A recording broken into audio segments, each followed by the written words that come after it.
What's the pettiest reason you've rejected someone? Went on a first date with someone that was out of my league. Couldn't believe my luck. On our way to dinner, everything was going fine and the conversation was flowing. She seemed really into me.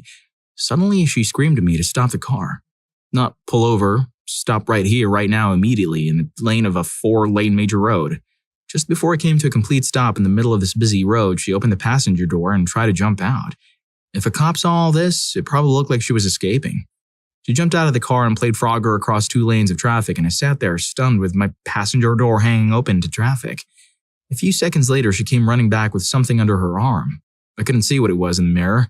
She had a huge smile on her face, and as she climbed back into the car, she squealed with delight as she showed me what it was. A hubcap. She said it was to commemorate our first date and that we could share custody of it. I could have it first. That was our first and last date. I'm now imagining her doing something similar after every first date. Like, that's just her move. Story 2. Went on a day hike with him. Halfway through the hike, we came upon a spotted skunk. I started backing off, and when he asked me why, I told him it was a skunk. He argued with me, saying it was a weasel, not a skunk, because skunks have stripes and that I obviously don't know what you're talking about. When I kept insisting, he said, "I'll prove it to you." As he started walking towards it, famous last words. Anyway, he gets sprayed, obviously. We have to stop our hike short, and I make him ride in the bed of my pickup on the way home. I called it off after that, mainly because he didn't listen to me, and I hate being told I don't know what I'm talking about when I know what the facts are. Story 3. We spent our first day browsing various record shops in Manhattan and Greenwich Village. I took him to my favorite ones. I told him what Elton John album I thought was best. He disagreed and was adamant I was wrong. He was going to a party at his brother's after and didn't believe in subways. The party was 100 blocks away in Brooklyn. Decided to walk him to the party despite having mild asthma and severe postnasal drip. Once there at the door, he decided it wouldn't work out because he couldn't put our differences aside. His last words were, "Do you really believe Honky Chateau is his best work?" Of course I do. He had this horrified, disgusted face on and said, "Yeah, no, that's just wrong. Not gonna work out since you have poor taste." Literally got rejected over Honky Chateau, but it's okay. My father-in-law thinks that album is the hottest stuff. Story 4. He told me that he knew Latin, and as a classicist, mainly Greek, but I know Latin too, this was one of the things that made me agree to go on a date with him. I thought that even if I didn't like him, we could have some interesting conversations, and I'm always excited to make new classics friends. At the dinner, I laughed about something and said, "In vino veritas." What? You know, in vino veritas.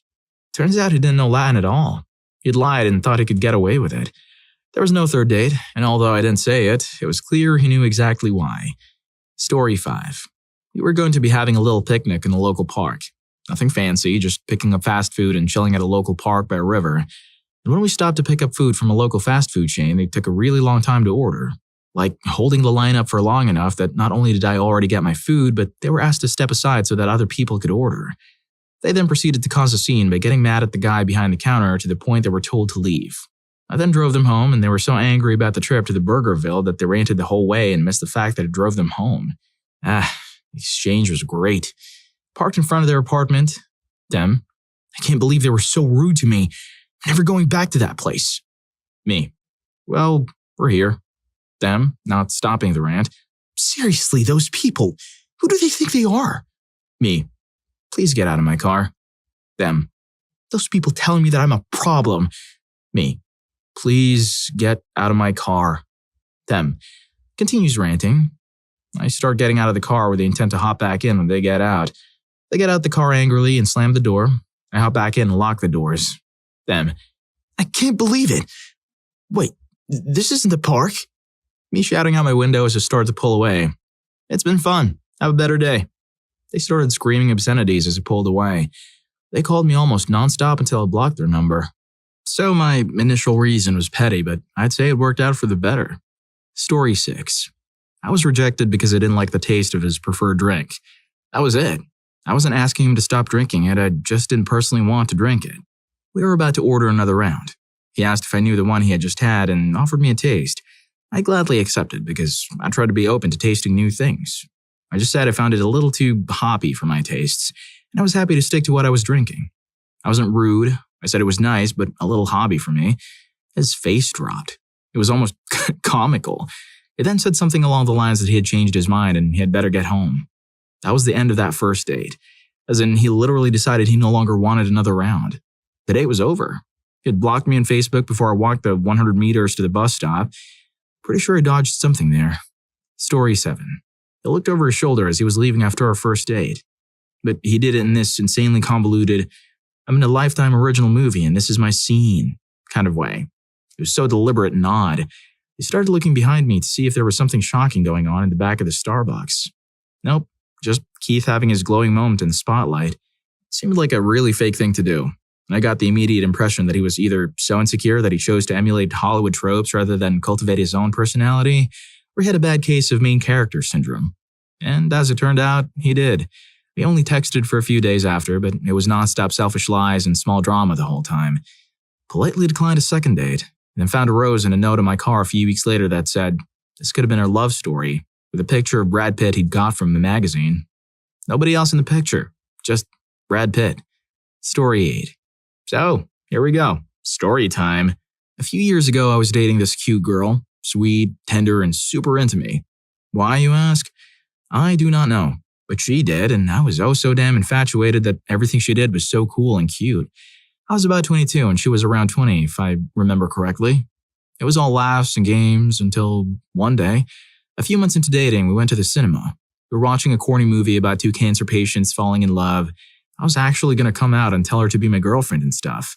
But partway through the movie, the couple went to Anne Frank's house and I said, that's nice. I want to go there someday. And she replied, well, why? Who is she? At first, I was quite dumbfounded, but in my naivety, I thought, well, maybe she doesn't remember her by her name, but surely she knows who she is by common knowledge, right?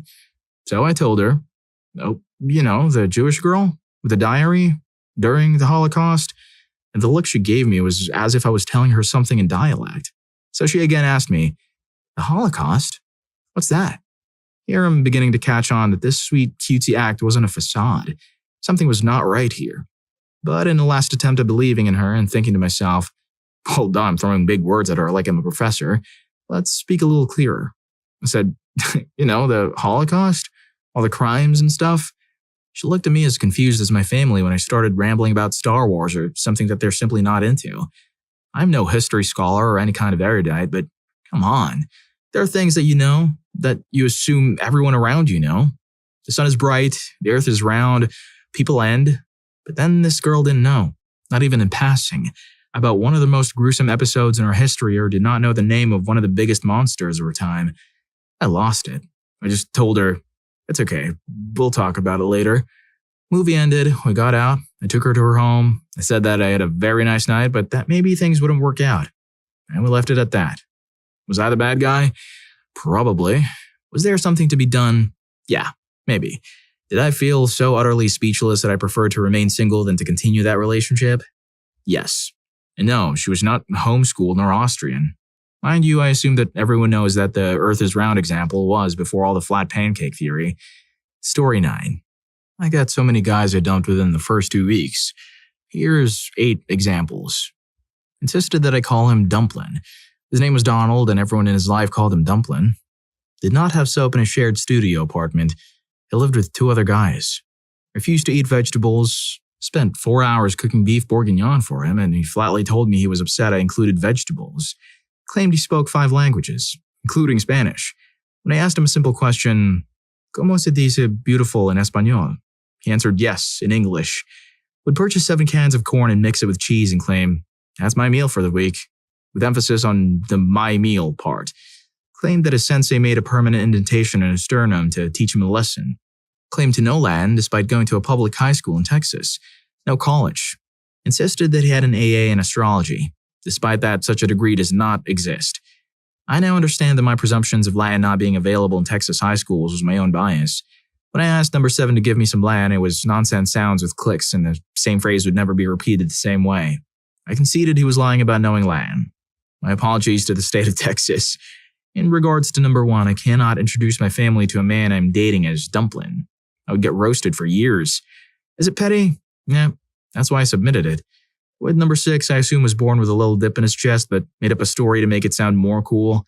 It was like Mac from Sunny. Ocular pat-downs and karate chops all day. Yes, I have super bad taste in men. Over the years, I've learned to notice red flags and came up with a personal set of rules to date me. Super basic stuff that I'm sure normal women get naturally, like you need to have your own transportation. Don't bum right off me to go hang with your boys. You need to have your own income. Don't make me pay your child support. It's a pretty low bar that requires just a little effort. Eventually, I figured it out and married a pretty nice guy. Story 10.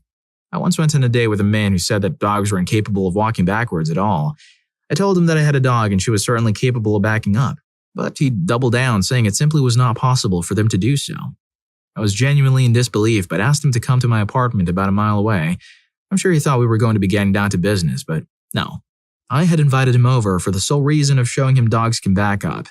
As we sat on the couch, my dog came up for pets, and upon seeing she couldn't walk behind the couch and coffee table to leave, she backed up and left the room.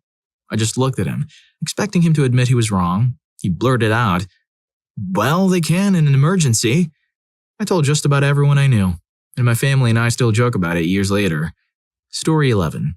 He said a bad word. My friend was trying to get me to date the best friend of the guy she was dating.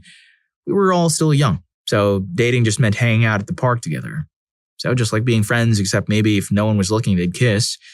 I really wasn't interested, but everyone in the little friend group really wanted us to be a couple for some reason. Maybe it was because we both had glasses. He said he'd do anything, so I told him if he didn't swear for a whole week, then we could date. I was the annoyingly good girl, and he was one of the kids who just recently started swearing a lot to try and sound grown up and cool. I caught him saying trash, so he lost his chance. He actually was really trying. He just didn't know that trash counted as a swear to me. If he finds this, I'd like to say sorry for being such a schmuck about that challenge, but I don't think we would have made a great couple. If it makes you feel any better, I don't think you missed out on much by not dating young me. Story 12. We were going up the escalator at Wimbledon Park tube station, and he kept grabbing my bum. It was really awkward because I had a short dress on and there were people behind us. I feel like that's why he was doing it. Like he was trying to get a reaction from people or trying to show off. Also, he used to talk to me like I was his pet. He didn't talk to me like a human being. Like he just thought I was this silly little thing he liked having around to look at, but didn't take anything I said seriously. I liked it at first because I was pretty young and he bought lots of nice dresses and jewelry, yada yada. But I became bored of him after a while and left. Story 13. There were many reasons. Individually petty, but not when combined. One of the reasons I knew it wasn't working, we were dating, he told me he honestly believed he was a vampire and needed to have a sausage at least once a week to keep himself healthy because of it. He had those vampiric fangs. Company name, not name calling. I asked, if he was a vampire, why did he have to buy plastic fangs instead of having his own? He was a teenager at the time. He also said he wanted to grow his hair. He was a rocker and was proud of the growth he had. When we met up again, I saw it was short and asked him what changed his mind. Apparently, his mom told him to have it short. He refused, even cried over not wanting to be short, but, and I quote, "She's my mom. She's a hairdresser. She knows what's best for me." He turned up with those fancy dress-level fake tattoo sleeves. He genuinely thought they looked real and wouldn't admit they were fake until 2 days later, thinking he got one over on me.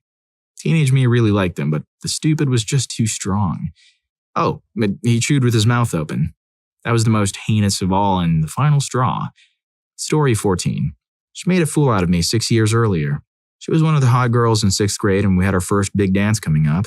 We had free time in gym class, so all the guys were doing hoops and most of the girls were sitting in the bleachers talking. I was kind of a weird kid at the time, so it was a nice surprise when one of her friends came down in the middle of everyone to bring me a note from her asking me to the dance. It was a check yes or no kind of thing, and I immediately checked yes and sent it back. Then I got a bunch of pats in the back from the other guys and stuff. So the dance was after school in the cafeteria. And when I got there, I walked up to her with her whole group of friends with a flower I brought her and asked her to dance. She started laughing like crazy and said, "You really believe that? You thought I would want to go to the dance with you?" Everybody laughed and I was humiliated, so I left and waited a few hours by the football field until my mom came to pick me up and just told her I had a great time. So, fast forward to our senior year in high school, I had kind of blossomed over the years and grew into myself. She remained one of the popular hot girls, but was teetering on the line of being a religious person. Well, it was no secret that she had developed a bit of a crush on me from 10th grade on. She asked me out a few times, and I always politely told her off. So the end of her senior year comes. She asked me to go to prom with her, and I declined and went with a friend instead, but we were in the same prom group. After prom, we all went to the same house party to stay the night, and she confronted me and asked me why I never gave her the time of day. I was honest with her and brought up the 6th grade dance incident, and she said she didn't even remember doing that to me. I couldn't believe it. Probably not the pettiest thing on here, I could have accepted her prom invitation and stood her up or something, but I froze her out for years and it was way more satisfying for me to take the high road than to humiliate her like she did me. Perfectly handled. She would have remembered. Then she lied about it instead of apologizing. Story 15. I was on a date with a girl one time, and as we were driving to dinner, she started freaking out and said I needed to stop right away. So I stop, she gets out right away and proceeds to walk up to the house we just stopped in front of. I see her go up and knock on the door, speak with the owner shuts the door on her and she proceeds to go to the next house. She does this 3 times until I yell out the window, "What's going on?" She proceeds to come back into the car, looking very sad, and tells me that the people in the neighborhood are not nice at all. She absolutely refused to tell me what she was doing. I was weirded out a bit, but we continued to dinner. Things ended up going well. Later that night, I started bugging her to tell me what happened when we stopped in the car earlier. She finally opened up and told me that she saw some frayed eyebrows on herself and needed them plucked ASAP. She had no tweezers, so she went door to door asking if she could use the person's bathroom and tweezers. Apparently, she's extremely OCD about her eyebrows. I don't know if she was messing with me or not, but she looked serious, and that answer really threw me off. We didn't see each other after that. Story 16. In high school, I really liked the guy who was in one of my classes 2 years in a row. Super nice guy. Moved to my area from Hawaii, played in our high school football team, and had really good long wavy hair. No idea why he talked to me. He was definitely out of my league by a mile, but I felt like he might have been somewhat interested in me. I was working, taking way too many advanced classes, and sleeping like 2 hours a night, so I fell asleep at school constantly. I took an English final before the class I had with this guy, and I was beyond exhausted when he walked in with a man bun. I know some guys can pull that off, but he could not. And in my mental state, I was not prepared to be nice. I laughed. He was very offended and never talked to me in class again. Our friends were appalled when I told them what happened, but when I pointed it out before graduation, I got a general consensus that it looked pretty ridiculous. Never saw him again. Attractive Hawaiian football player from my high school. If you're out there, please put the rubber bands and scrunchies down. It's just not for you. Story 17. It may seem petty, but because they had a dog. Dogs can be very needy, and ownership of one really is a lifestyle choice. They demand attention and sacrifice. For example, just leaving the house for one night is just not always possible depending on the dog and the person's circumstances. Heck, I've even known people not being able to leave the dog alone for more than a few hours. Then there's the whole, kinda obsessive nature a lot of people have over them. Some people treat their dogs like royalty and let their dogs rule the roost, so to speak. They put their dog first in every decision they make. This just isn't compatible with me. I want to be spontaneous and be free from worrying about getting back for a dog. I also have enough self-esteem to not want to be in second place to an animal competing for my partner's affection. Then there's the whole hygiene side too. I find most dogs dirty and smelly, and people seem to have no problem letting their dogs lick them, drool on them, etc. So yeah, as soon as I know she has a dog, it is usually an instant no from me. If you're enjoying the video, don't forget to hit that subscribe and like button for more videos like this. Story 18. Started talking to a guy in OkCupid. He seemed nice, mature, funny, and grounded. He was driving through my town for work, so we agreed to meet up. And one day to find out the following. He and I had the same last name. Not a big deal, but our first names were close in spelling. We had similar features, and all I could think was people would make inbreeding jokes. I live in Alabama. He admitted that a few months prior was the first time he had brushed his teeth in a year. He literally went 365 days without brushing his teeth. He admitted he used mouthwash, but that was it. He hated brushing, so he just stopped doing it. He only started back after his job required a yearly physical and dental exam to keep getting a discount in their health insurance premiums. I kept looking at his teeth the rest of the night. All I could think about was the poor dental hygienist that had to clean those teeth. He loved wearing Hawaiian shirts, khaki shorts, socks with sandals on his days off. He said that is what I would have to expect every day all year long if he wasn't working. Outside of work, he would never dress up for anything. Not for going to church or weddings or even funerals. He was diabetic. That part didn't bother me. What did was the way he gave himself an insulin medicine prior to eating. He kept an old elastic hose-like tube in his bag and would put it around his arm for a tourniquet while rolling up or pushing back the sleeve on his arm. He then would thump his veins frantically. After giving himself the insulin, he would say, "Wow, that makes me feel so much better." People stared at us. He wanted to move in with me prior to getting married. This is the first date, mind you. He was excited that I owned my own home and I don't have a mortgage. He wanted to be the one to plan the wedding. He loved planning parties and events, so he wanted to handle the whole thing. He loved going to Hobby Lobby and knew he could make most of the decorations himself. Story 19. My buddy broke up with a girl when she put aluminum foil in his microwave. I was there and saw it all happen. She comes to his house with some leftovers of some sort, tosses it into the microwave, all balled up in foil. Start the microwave. Sits there and stares at it for about 15 seconds as lightning bolts are going off in his microwave, and she's like, "Hey, something's wrong with your microwave." He runs to the kitchen, turns it off, and starts laughing and calls me in there, and he's like, "Dude, tell her I'm not making this up." I'm like, "What? You can't put foil in the microwave?" "Yes, that's correct." She swore her microwave could handle it and that she was just used to her microwave. Super defensive and rude about it. She got low-key embarrassed, got into an argument. She threatened to leave, and he told her to just go home then. Ultimately, he broke up with her for a combination of stupid moments like that, but the tinfoil in the microwave was the straw that broke the camel's back. Also, he told me that when it was just the two of them alone, she'd talk with an exaggerated, stereotypical black accent or slang. She was a white rural type of girl. He was a black kid, but was born and raised in a very white area in the PNW. No accent. He told me he was on the brink of breaking up with her over that because she wouldn't stop. But then the microwave thing happened and he was done. Story 20. I don't know whether it's petty per se, but I once went on a date with a girl and we went out for lunch at a reasonably priced pub. The lunch was nice and we sort of gelled, but there was no real spark. It was just average, the kind of connection where you could make decent friends, but not a romantic couple. The kind of day where you'd need a second one only to really judge whether you're compatible. Anyway, we get to the end of the meal and the bill arrives. She immediately says, "I don't have any money." Oh, what? I mean, I was going to offer to pay anyway, but you came out on a lunch date with no money? Why didn't you tell me before we ordered? What if I hadn't had enough myself to cover us both? I was polite about it and said, "No worries, I'll pay." But you bet as soon as I got back in my car to head home, I deleted her number and never spoke to her again. I didn't even get a smooch out of the deal. No, I'm not the type who thinks paying for a meal entitles me to a physical reward from a date. I just like smooches. I didn't receive one on this occasion. Literally just drove 45 minutes to buy someone lunch. A man always pays on the first date. If you think otherwise, don't invite someone out to accompany you. Story 21. Before I say, I need to offer some context. At the time, I was maybe 32 or 33, overweight, and facial appearance is at best a 5 out of 10, so I'm not exactly a looker. I'd got set up on a blind date. I was reluctant to go simply because if I don't like myself, it seems reasonable that others wouldn't. She was very pretty, clearly out of my league, but I was myself and she seemed to not be concerned with my appearance. As the evening was progressing, I became acutely aware that she was making a lot of references to her and her family's wealth. She mentioned a Michael Kors bag a few times and was telling me how her and her sister had matching Mercedes-Benz and that her horses had their own stylist and various other things, which were all seemingly just mentioned to show off their wealth. And as petty as it may seem, it completely and utterly pumped me off. Maybe I'm absolutely stupid for not bothering again with her. Some friends said I was dumb because she was attractive and had bundles of money, but it just really irked me and I couldn't wait to get away from the situation. Story 22. I will preface this by saying I'm stupid. Here are the pettiest. Senior in high school, a girl wanted to go out with me. Her friend was hounding me to go out with her. She was cute too, but she was a sophomore, so I refused. Met a girl at a party. We got along and spent the whole time chatting it up. We went on a date. She wore some shorts that made her bum look too big. Coworker at the time, we had uniforms, so I only ever saw her in uniform. Met up after work and she was wearing Birkenstocks.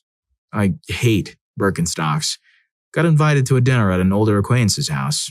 Turns out she and her husband wanted something that involved us three. I don't want to see the husband bare. Noped out of there. Get to meet up with a girl I had met at a party. We'd talk on the phone for hours. In person, not so much. I thought that was weird. And here's the pinnacle of my stupidity. A friend of mine set me up with her friend. She'd talked her up and she hadn't exaggerated. Gorgeous from head to toe. Still lived at home, really into family. She was super nice, caring, total wife material. I could find nothing wrong with her. And that's what was wrong with her. Even my friend was like, "She really likes you." What is wrong with you? There have been others not so petty. There's a pattern for me. I've been dating a girl for several months now. I was going to pull the same things again on her, but I finally realized I was being a bad guy. Glad I didn't. Longest relationship I've been in to date. Story 23. I invited a high school date over to my house. Didn't know I had 2 dogs at the time, twin pups from the same litter. He waited upstairs and my dogs got curious. Both were under 10 pounds each. He didn't like how my dog jumped on him and he punted my dog down the stairs. He was about to do it to the other dog, who just had hip surgery at the time, and I told him to get out and never come back. My dog was okay, but my dad was so confused why I wasn't going on a date with that guy. I explained to him and he said to me, "And you didn't punt him down the stairs after you did that?" I should mention that many people from my school heard I rejected him for no reason, even after I explained everything. The guy was just petty about me rejecting him, so he made up lies. I stopped dating people from my high school after that. Story 24. Oh God, I'm not sure this is really petty, but it's worth sharing. So I met this guy and we got along so well. Pretty much my ideal match. He was also a single parent, which meant he auto-understood my life and priorities, etc., which non-parents often can't fully grasp. Attractive, funny, intelligent, and to the same scene. Alt, totally different bars, etc., so this is a factor. Same likes, etc. Had a couple dates and I really liked him. Then we both attended the same alt club night and I went back to his after. Oh my God, his place was the grimiest place I've ever seen. No carpet, furniture all trashed, rubbish everywhere, stank. Bed was a mattress with no sheet or covers, etc. There were piles of junk and rubbish literally everywhere. Bath covered in scum, toilet bowl brown, etc. In his bedroom, there were half-eaten plates of food literally on the floor, among the dirty clothes and everything else. The fact he was raising a child in that environment terrified me. It was immediately obvious our priorities weren't as similar as first thought. Oh, and his cat whizzed to my boot. As for actual petty, I've rejected more than one guy for suggesting we move talking from the dating app to Snapchat. To me, the place is made for bad intentions. I've rejected guys my dog hasn't warmed up to. Story 25. I was rejected by this guy. First date, great online banter, get to the trendy casual bar and he's a bit late. Totally fine, but he's sweating like crazy. He says he just came from the gym. I say, okay, well, let me get you a drink. I do. He isn't saying much and isn't responsive to what I'm saying. I chat lightly for a bit and leave plenty of space for him to chat too. Then I leave a bit longer. It's his turn to talk.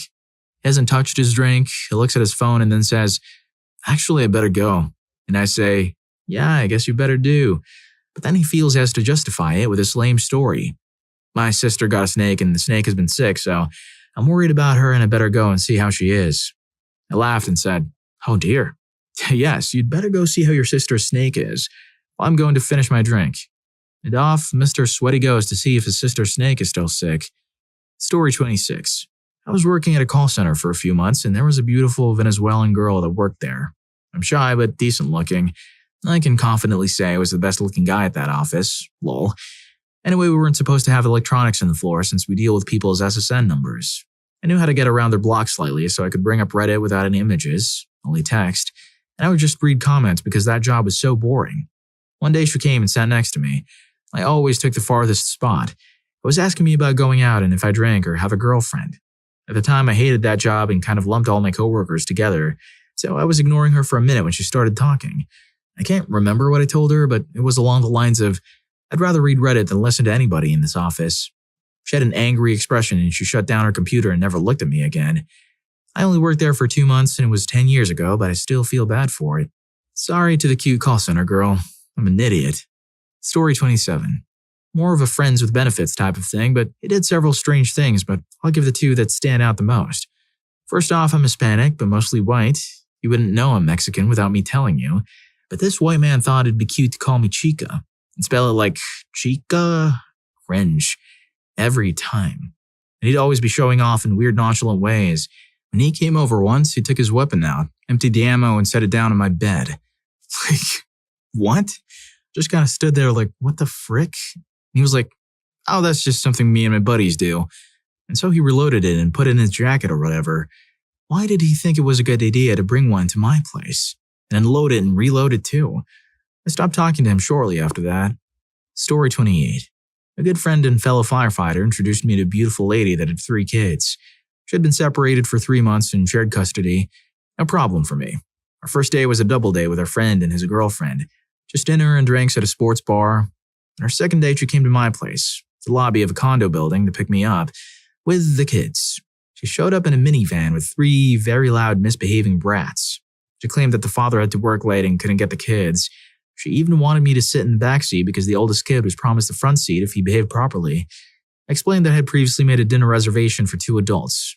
She replied that the restaurant will just have to accommodate us when we get there. She said that she knew how to speak to people to get what she wanted. I never got into the car, just excused myself, saying that I'd forgotten something inside my apartment. I went back in only to exit to the garage. I got into my car and left without her seeing me leave. I called the friend that had set me up to explain what had just happened, and his girlfriend couldn't stop laughing for minutes. I ended up calling my sister, we're close and talk all the time, and telling her the story over dinner at the restaurant. Story 29. I matched a girl on Tinder. First date, she shows up looking nothing like her pictures. Some 30 kilograms heavier, really bad or overdone makeup. And even though her profile said she's not a smoker, she had a cigarette in her mouth throughout the date more than she actually talked. I wouldn't have had an issue with any of this if she was upfront about it. The lying, on the other hand, was a massive downer. Another case was due to bad breath. In her defense, it was a medical issue, not for lack of self-care, but it made it impossible to make out comfortably, let alone have intimacy. The third story, it's from an ex. She went on a date with a guy. It was supposed to be a friends with benefits kind of thing. They've texted a lot before meeting up, and she did seize Johnson, which had a substantial curve in it. Not enough to make it uncomfortable or anything, just a curve. While he comes over, they get on it, and 5 minutes later, she sends him home because she just can't do it because of the curve. And yeah, our relationship didn't last long either. Story 30. I'm not sure who rejected who, actually. I've been close friends online with this guy for about 8 years. We talked almost every day about personal stuff and would get together in person once a year. But then our last meetup felt really awkward, like he was just waiting for me to go home. Flew back home, messaged him like usual, but he didn't seem to want to talk. I thought maybe he just had stuff on his mind and needed time to himself. So I decided not to bother him until he decided to message me. A week went by, 2 weeks, not even a hey or a silly meme like we would often share. I got kind of depressed, and instead of asking what was up, I got frustrated and refused to be the one to break the silence. We've never talked again since. I don't know if I did something that put him off or what, but it was a weird ending to the long friendship we'd had. Story 31. I have several stories. We went to a movie theater about 20 minutes from my house, and he turned it into a whole hour-long drive, nearly missing our movie or coming in late because he refused to take directions from me, the local, insisting he knew where he was going. We drove right past it in the highway. What do you mean you know where you're going? On another occasion, he visited me at work, blasted out of his mind, and didn't pay. It was embarrassing. I was done after that. This guy tried FaceTiming me all the time. All the time. I don't like FaceTime unless I'm close with you. I only do FaceTime anymore to accommodate my current boyfriend because I grew used to it with him. This other guy, though, it was always when he was hammered, which was a nightly occurrence. He also had to post every time he was drinking. Drinking shouldn't be a personal trait. Next. This guy also FaceTimed me all the time. Couldn't handle it. I told him I didn't like it. I didn't care. I made up excuses. I have to shower or I have to go to bed. His response? Let's just do it together. Like, no dude, leave me alone. He was also just stupid, and I can't handle stupid people. There's other stories I can't remember, but the general theme is, don't FaceTime me if I say I don't like it or just don't be stupid. I probably have ADHD, so I need someone intelligent enough to have mentally stimulating conversations with me. So if you can't even use the correct your, that's definitely not you. So I generally break things off if they fall into that category. Story 32. It was a combination of things all in one night. I came over for the evening and brought 2 desserts. He asked which one I wanted, and I made my choice. He was disappointed because that was the one he wanted. Okay, then why didn't you just give me the one you wanted me to have? I offered to share and started to get up to go to the kitchen to have it in half and put it on a plate for him. Nope, he takes his fingers, dirty nails and all, and sticks them in the middle of the lemon bar to get his half. He then decides he wants to drink and chooses the pitcher of orange juice in the fridge. Not paying a bit of attention, he starts to pour the juice in his glass, but the lid comes off and spills orange juice inside the burners of my electric stove. No offer to clean it up, just oops. The final straw, which was really the first, he wore patchouli oil. That stuff grosses me out. I cannot stand it. My house and chair smelled like it for days after he left. Story 33. The way he kept his house.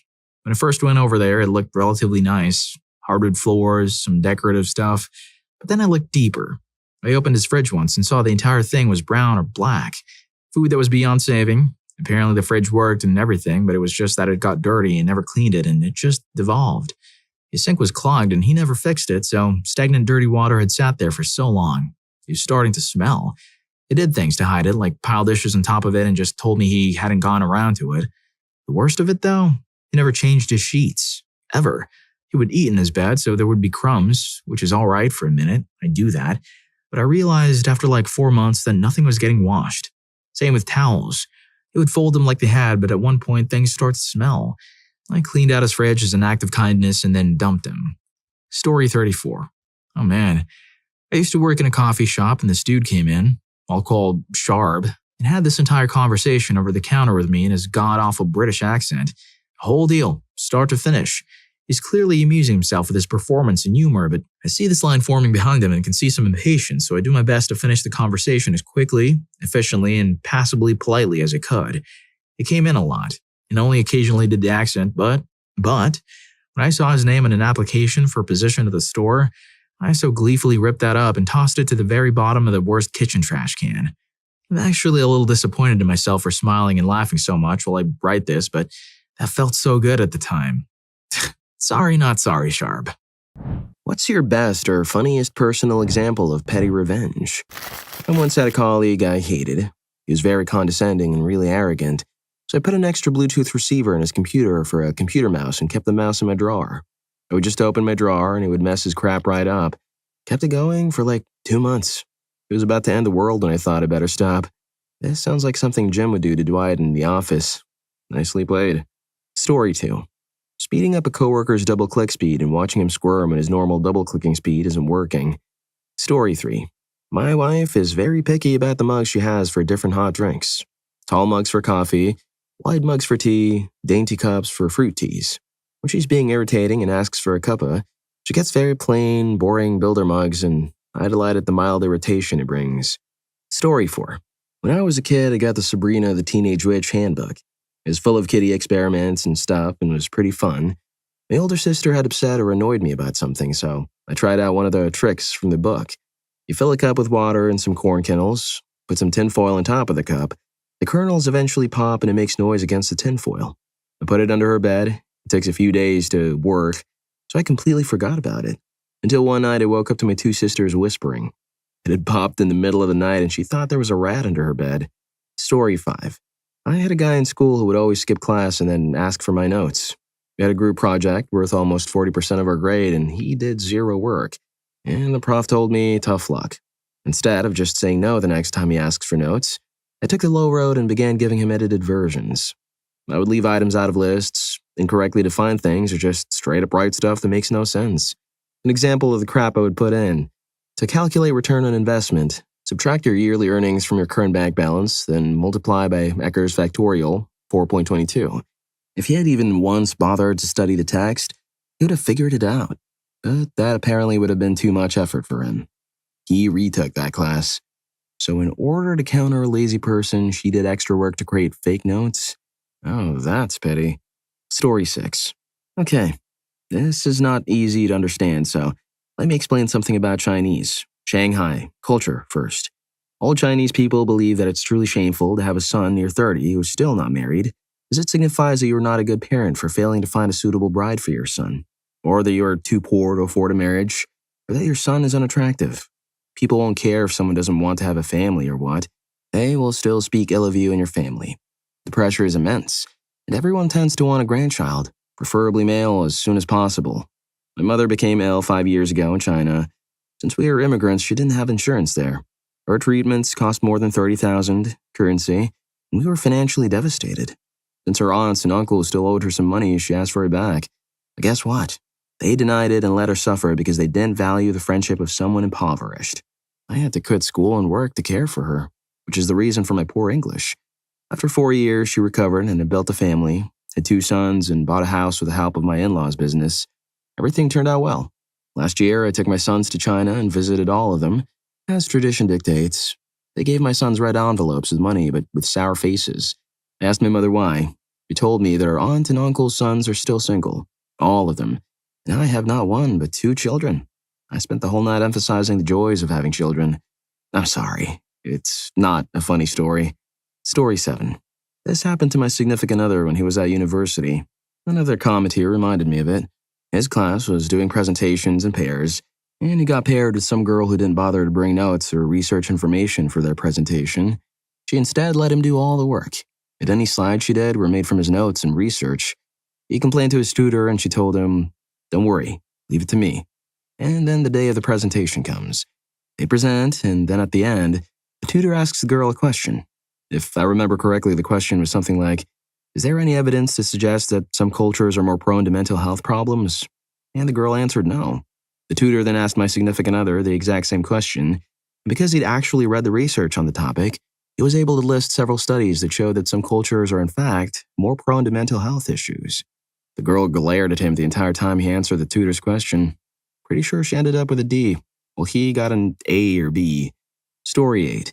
The very first semester of college, I took a philosophy class that required a co-written paper. I was partnered with a guy who was clearly rushing a frat, but he seemed nice enough at first, like he was actually interested in working on the paper, so I didn't mind helping him out. I forgot if there were deadlines he missed or if I just got tired of holding his hand through the thing. I would get texts saying he'd been busy all night with whatever for his frat and did I have any more notes he could use. Anyway, he pulled that crap again the night before it was due. I'd been afraid that he wouldn't get his part done, so I'd written the whole paper to turn in just in case. I told him, I wrote your half. I didn't tell him I'd also be telling the professor I wrote his half. Story 9. Someone in my office would always crush lunches with his gigantic lunchbox. Either he ate bricks or lead, I don't know. But I always came to the office fridge and found that my lunch was in pieces.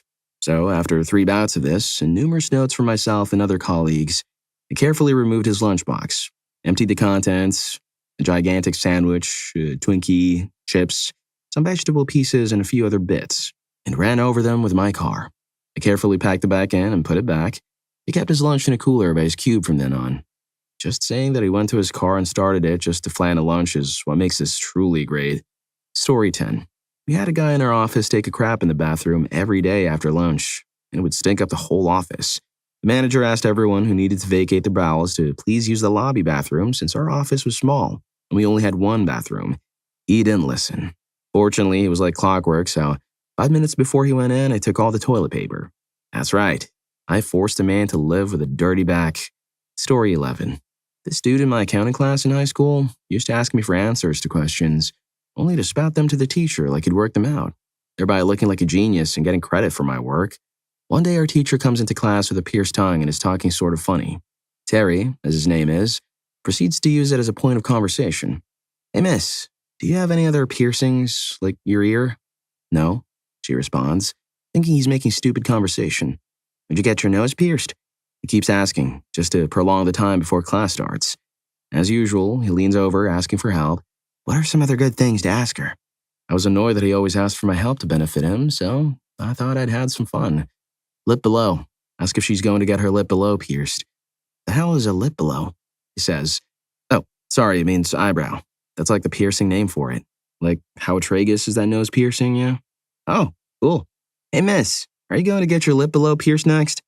Every girl, and especially the teacher, in the class looked at him like he was trash, as he tried blaming me, but I brushed it off gracefully. Story 12. Back when I was studying engineering, it occurred to me to try and find an app on my iPhone for those Panasonic projectors in lecture rooms. So I got the app and it just let me connect to the one in the class without a password or anything. I have a friend who's one of those perpetual pranksters. You can't leave your PC or bag or food or drink unattended when he's around. So I beam a picture of him onto the projector. So the lecturer is just talking away and this goofy picture of my mate is on the screen. Lecturer doesn't realize yet. People in the lecture start waking up and giggling a bit. Now I use the pen function and draw Johnson in the picture too. Me was red in the face and trying to hide. Lecturer finally noticed and said, Michael, why is there a picture of you on the screen? Finally, for a fleeting moment, I actually wrecked that schmuck. Story 13. I had a 6-month school internship at a mobile phone store. The boss was a total schmuck that treated his school interns like full-paid workers. He even gave me some concerning money responsibilities. Well, after the internship, he called to tell me I would have to give a statement at court. He had a problem with some customers and a shipment, and he planned to tell the court that he explained everything to me concerning shippings precisely. Of course, he didn't, and of course, I didn't lie in front of the judge. The boss's attorney gave me a look I will never forget when he realized his stupid plans didn't work out. A few weeks later, my now ex-boss tried to call me again. I didn't pick up. Screw this guy. Story 14. My mom had a fantastic one. She was a language teacher at my high school, and years after I had graduated, she called me kind of upset because a group of guys was trying to make her look dumb. The class was supposed to write one of those team dialogues in Spanish, and had a week or so to prepare it, then had to perform it in front of the class. When she called for them to do theirs, they said, We already did ours. We're not doing it again. She said, You definitely didn't do it. I don't have any record of it here, and I would remember it if you had. They refused to do it, insisting they had already performed it and that it was her fault she didn't take notes or scores down. She was feeling puzzled and questioning herself when one of the good kids came and said, "They didn't do it. They were bragging about making you look stupid and threatened the whole class if they told you anything. But please don't tell them I told you this. I don't want any problems with them." These were those stereotypical dumb jock types who everyone was scared of for whatever reason. My mom was really into yoga at the time and got a great idea while meditating. She went in the next day and said, "Boys, I owe you an apology. I found my notes in your presentation and I do remember it. I don't know how I forgot." She went on to describe all the grammatical mistakes they made, that their dialogue hadn't been as long as required, that they didn't include the necessary vocabulary, etc. All made up. She failed them all in the project and they couldn't do a thing about it without admitting they'd made it all up. Story 15. When I was a kid, I had a bedwetting problem. I'm not ashamed of this now, as thousands of other kids have had the same problems. At the time, however, this was humiliating. My younger brother started telling other kids around school how extensive the issue was. I was mortified.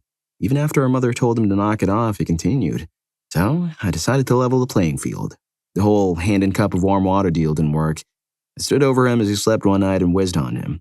The next morning, my mom was horrified and wound up taking a call from my grandmother. "I don't know what to do. Now both of them are wetting the bed," she explained, clearly frustrated. After a few more times of framing my brother as a bedwetter, he completely stopped using my embarrassing problem as entertainment. Story 16. In college, early 1990s, I lived with several guys in a suite. One liked to call me Chunky A. Yes, I was chubby. I still am, but I have lost a lot of weight and I'm continuing to lose more. I asked him politely but firmly not to call me that. He laughed and did it more. I proceeded to call up every infomercial I saw on TV to send him baldness cures. He was losing his hair. Tourist information from places like Iowa and Nebraska, had information sent to him about adult bedwetting, etc. He accused me of it, and I told him, why would I do such a thing to him?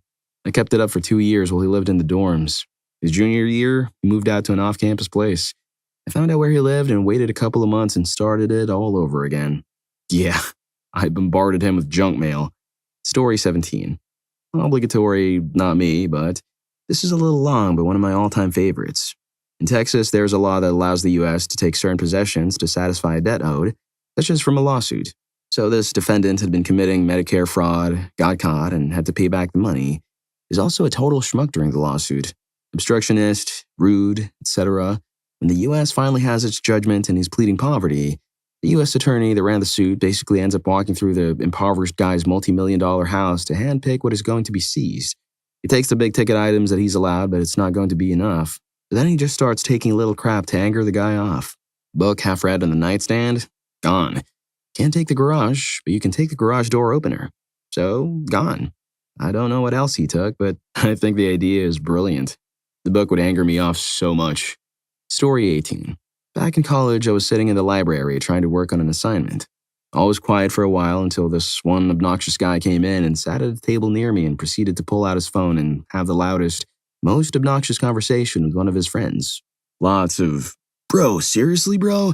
and yada yada. I was about to pack up my things and find somewhere else to work when the conversation turned to Netflix. The guy told his friend he should just use his account and proceeded to loudly state his email address and password for all to hear. This was too good of an opportunity for me to pass up. So I promptly logged in and navigated to the LGBT section and started adding the gayest movies I could find to the top of the queue. I like to think that both guys ended up thinking the other one added the movies to the queue, but were too shocked to ever say anything to each other. Story 19. Work-related. My coworker was always complaining and always lazy with his work, yet he got recognition for the simplest thing he would actually do. He also took credit for a full day's work that was pretty much all me. They always got ignored. So one day I came in early and unplugged his Ethernet jack just barely to the point it looked like it was still plugged into his computer. For 4 hours he couldn't do any work. Meanwhile, I got my work done and he couldn't take any credit for it since everyone knew he didn't have internet access. Halfway through the day, he left on break, I plugged it back in and bam. Just like this, it was working. But then he couldn't claim my work and I began to get noticed more. Story 20. When I was about 13, I was snooping around my older brother's room and found a stack of $20 bills stashed away. He was saving up from his high school job to buy a car, hundreds of dollars. To a 13-year-old me, it was a fortune. And I figured he wouldn't notice if I stole just $120. Still a lot of money to me, so I did. For years, I would remember it every once in a while and feel guilty. The worst part was, when I took the 20, it was also a teenage kid and probably knew exactly how much money was there. He probably knew I took one but let me get away with it because he figured I needed it. That made me feel much worse. 15 years later, I'm hanging around with him on the holidays. I see that he left his wallet on the counter and he's upstairs. I sneak into his wallet, see there's a few 20s, and I slide an extra one in there. Got him. Story 21. An intoxicated guy pestered me on the tube one night on my way home. About 2 minutes, he fell asleep. Deeply asleep. So I took out my lipstick, gorgeous coral color, and drew all over his face. Yes, I may also have been intoxicated. I think I was trying to read my book with one eye closed to help me focus. Yep. So I got off at action and watched him snooze away down the Heathrow branch. I hope he woke up with lipstick all over his pillowcase and an angry missus. Story 22. In 7th grade, I used to take homemade lunch to school. We prepared our own salad dressing, lemon juice, salt, oil, etc. And one kid decided it would be good to steal it and drink it before lunchtime.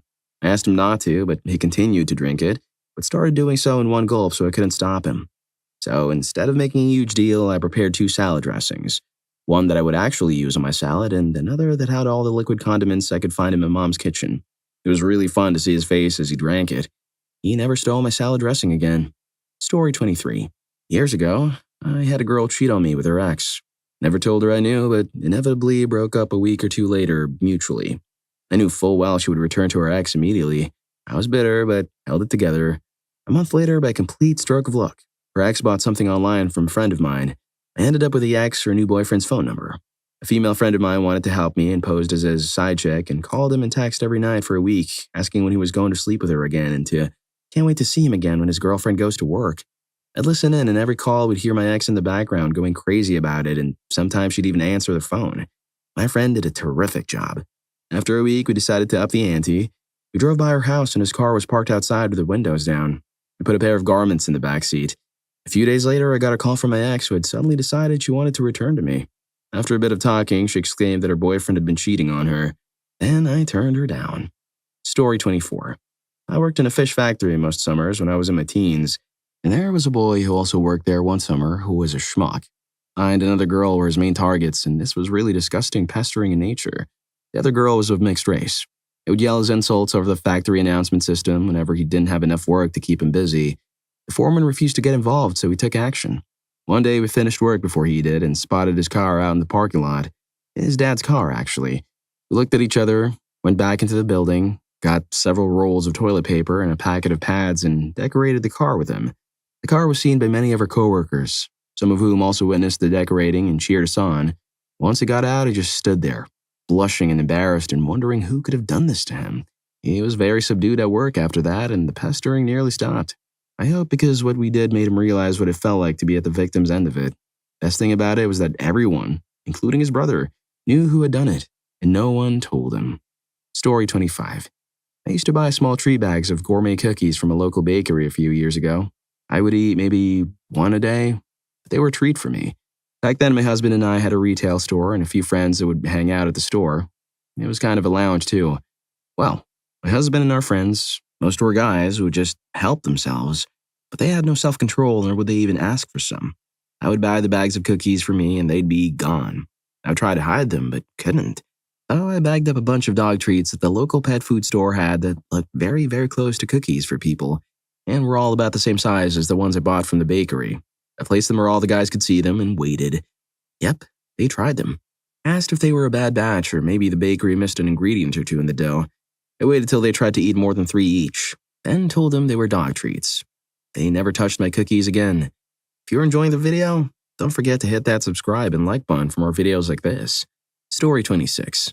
Okay, this one is pretty gross.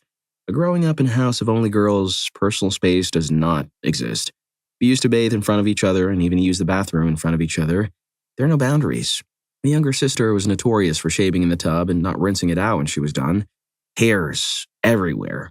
One day she was taking a bath and I asked her to rinse when she was done, because I planned on taking a bath afterwards. She told me to get off. So I snipped off a chunk of hair, tossed them in the tub with her, and walked out. Story 27. As a nurse, we had this god-awful patient who made all our lives hell. Needed pain meds on the dot, needed to smoke every half hour, sat in the call light all damn day. This person was possibly the rudest human being I've ever met. It finally came time for discharge. and this patient decided to come up with a whole bunch of new medical problems. I have chest pain. I have nausea. One side of my body feels numb. So, being the very skilled and rational nurse I am, I asked the doctor for a whole new set of orders. First, I asked for lab draws every 3 hours, meaning needles every 3 hours, to check cardiac markers. Then I asked that the PT be placed on NPO status. Nothing by mouth for the nausea. This person couldn't go an hour without eating something. For the numbness, I requested the PT be placed on strict bed rest for 24 hours, then have a physical therapy eval ordered, which meant no more going downstairs to smoke. I explained this all to the patient, and he said, "Crap, I just wanted to stay another night. I ain't doing any of that. Feel fine, just give me my damn papers." Talked it over with the doctor on call. He gave me the all clear to discharge, and I had him at the door in an hour. Story 28. A woman I work with literally stole this great story that I tell about me being in the same hospital at the same time that my niece was born. She tells it as if it was her husband and she was in the hospital giving birth. She's a known one-upper. Everything you do, she did it better, faster. It was worse for her, etc., etc. So it didn't surprise me when a coworker told me she regularly tells clients that story. So now, every single day as I get in, I pour a tiny bit of my water bottle out on her desk, chair, or on the carpet somewhere in her office. In my mind, mold is slowly growing in her office. Her skirt gets wet when she sits down, or any fresh documents she sits on her desk get sat right in the small puddle of water. Story 29. Had a chief warrant officer in Iraq throw a bottle of petroleum jelly at me after I got done ranting about something I've long since forgotten. Told me to go take care of it and come back when I feel better. During his afternoon siesta, I spent an hour covering everything on his desk with it, in the most inconspicuous spots. E.g. inside the handle of a coffee mug, underneath the handle of the Keurig pod loader, behind the canister holding Keurig coffee pods. Anywhere he could grab something and not see it without first inspecting it. He came back and proceeded to scream at a rate never witnessed before, as he had to continuously wipe all the jelly off his hands every 3 minutes. He got the jelly on the inside rims of his over-the-ear headphones before he rimmed his ears with it. But the best came after I let him calm down and get back to work. Everyone else in the office watched me do it. No one said a thing, but they all had their eyes on me as I waited 5 minutes before picking up my phone on my desk and slowly dialed the number at his desk. It rings, everyone turns to look at him. He's on the computer, picks up the phone, slaps it to his ear. "Radio battalion, son of a witch!" Turns his head. The ear was cake full of petroleum jelly I had dumped all over the earpiece of the phone. Master Guns and Major told me these antics and pranks made that deployment. CW Orion, if you're reading this, sorry, not sorry. Story 30. High school. We were in history class. I really had to go to the bathroom. The girl was already out and we were only allowed to leave one at a time. Fine. However, this girl often goes to the bathroom and then just hangs out and is gone for like 30 minutes. So after 20 minutes, I had to really go. I asked to use the bathroom. Denied. Teacher said someone was out already. I said she has been out for almost the entire class. I need to go. Someone texts the girl. She appears, looks angry, yells at me in the hall. Petty revenge. She was trying to become her homeroom class president. Not really a serious position, but it was leadership, and college apps usually need some kind of leadership spot. So it was an easy check mark in the app. Class was about 30 kids. 2 people were running, that girl and another. They said their 2-minute speeches. At the point where we cast our votes, I had a little group of the class, friends, vote for another one of us.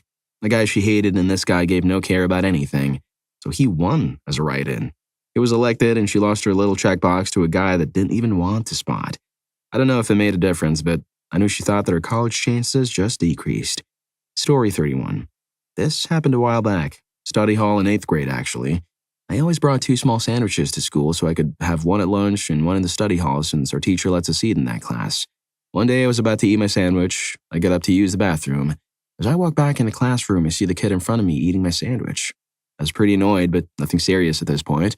So I confronted him politely and he denied it completely. I left my sandwich on my desk the next day just to make sure it was him, and what do you know? It is. So on the 3rd day, I hatched a plan. I put habanero cheese on my sandwich and then doused it all in ghost pepper sauce. That crap was everywhere, but it luckily didn't smell spicy. I get to study hall and my plan works flawlessly. I leave the trap sandwich on my desk and get up to use the restroom. This time I take as long as I can and end up wandering the halls of the school. I did this because my study hall teacher was a pain about the hall pass. Only one guy was allowed to leave the class at a time, even for water. After about 10 minutes, I come back into the class to be greeted by the sandwich thief crying hysterically with a bright red face, waiting for the hall pass. He was in the bathroom for the rest of the day. Story 32. The guy at work angered me off. I placed this Craigslist ad with his phone number. 2 free goats, habla español. He spent the rest of the day getting calls every 15 minutes or so. Story 33. My boss sent me an email where she said my performance of a task was incomplete. I politely replied that, according to my notes of our discussion of the task, I had done all the things we discussed, but please let me know what I missed so I could complete the task. We went back and forth 2 or 3 times. Her hinting that I'd missed something, me replying to please just let me know what it was. She finally replied with a missed expectation, which I inadvertently omitted from my notes, and accused me of trying to create a paper trail to establish that you completed the task, rather than responding that I'd literally asked her for guidance in completing the task in every interaction regarding the task, thus admitting I hadn't completed the task. The next morning, I got in early and took an index card and created a little paper trail between her parking spot and her office. Story 34. When I was in college, back in the 90s, I used to dispatch tow truck drivers part-time to help pay tuition. It was an easy job. Someone broke down, they called AAA. AAA called whichever tow company was nearest. If we were nearest, I would get on the radio and tell the driver where to go and what to expect. Pretty easy. Most drivers were laid-back, friendly guys. Sometimes we would get new drivers, though, as the tow industry has a healthy turnover, especially in the wintertime. If the new guys ever got uppity or were schmucks to the other drivers, or we just felt like messing with a new guy, we had a trick we would pull on them. We would wait for the driver to be helping a girl, then once they'd gotten the girl's car on the flatbed or strung up on the stringer, we would go over the radio and ask if they were available. Dispatcher. Hey, driver, you have a customer with you en route back to the garage? Driver. Yeah, dispatch. We're heading back to the garage. Dispatcher. Okay, good. Oh, by the way, the doctor called. He said something about your rash cream being available and you can pick it up whenever you have time. Of course, all the other drivers would be standing by on the radios, and then they would all chime in, laughing to bust the target driver's chops. It was a great laugh, and the drivers never messed with the other drivers or dispatch again. Story 35. My roommate used to leave his heater on full blast when he would sleep, and I'll give you one guess who paid the electric bill. He would sometimes forget to turn it off for work, which, of course, made me even more mad. One day I had enough. Instead of being an adult and asking him to turn it down and or off when he left, I pulled the heater off the wall and unwired it. No kidding, he spent about 3 hours trying to figure out how to fix it. I was so satisfied when he couldn't get it to work. He literally had to plug 2 wires back in. Story 36. My favorite childhood story. So I was an AP kid. I had a bunch of AP friends and also was in sports and theater. I had a large bunch of friends in nearly every cliche. Anyway, one day one of my friends gets hurt in the halls by some schmuck. Because of the school's zero-tolerance policy, getting hurt carries the same punishment as hurting. So my friend and the schmuck both got in-school suspension, but only one of them was hurt in the face. I thought that was a little bit unfair. So I got my friends together, and they got their friends together. And every week, one of us would hurt the schmuck. Every week, one of us would have ISS, and so would the schmuck, but since we're many, none of us went to ISS twice. The schmuck, on the other hand, missed so much class that he had to retake the grade. Story 37. My girlfriend cheated on me, so we broke up, obviously. We then had to go through the exchanging all of our stuff from each other's apartments ordeal. She asked me to send pictures of everything of hers so she could tell me what she wanted back. One of her items was my shower curtain. A few nights prior, I had 3 girls over to my apartment, and they were in my bathroom for a while, which I thought was strange. Apparently, they were taking pictures of each other in my bathroom, and they sent them to me after they left. The picture of these 3 girls was conveniently right in front of my ex's shower curtain. So I sent dozens of pictures to my ex of all her stuff, and one of them was labeled, "Your shower curtain." The attached picture was the one with 3 girls in front of her curtain. I'm not incredibly proud of what I did. It was incredibly petty and probably over the line, but I was pretty mad at the time. Story 38. I had a roommate in my freshman year of college who happened to make fun of my dyslexia on the worst of all possible days. He had no idea how much that moment stuck with me. However, he would. He left that night and I said about dyslexifying the room. Imagine everything in the room was now its mirror image down the middle of it. It was a typical dorm room, so I think many of us had a side of the room in this experience. I went as far as reversing the icons on his computer screen, every book on the shelf, and the content of each drawer. I took pictures of the room before so that each detail could be perfectly recreated in its mirror image. It took 6 hours, and I was aided by many of his friends, which added to the prank as then he'd have fewer people to talk about it with who wasn't in on it. Top it off, when he came in to see the room, I acted that nothing was different, and to this day never admitted that I had done anything. Welcome to my dyslexic life. Story 39. When I was a kid, my younger brother and I would go for extra Mandarin lessons after school, and we'd take the bus back. He would never press the bell for the bus to stop because he knew I'd freak out and press the bell rather than miss the stop.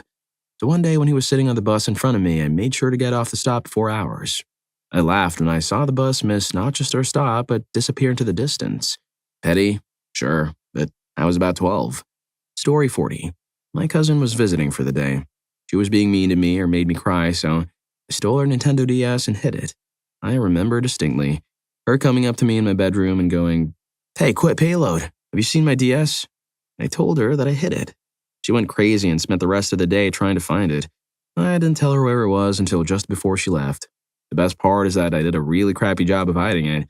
I braced it against my bedroom wall and pushed a box of fishing gear in front of it to block the view. It was a terrible hiding spot, but she never found it.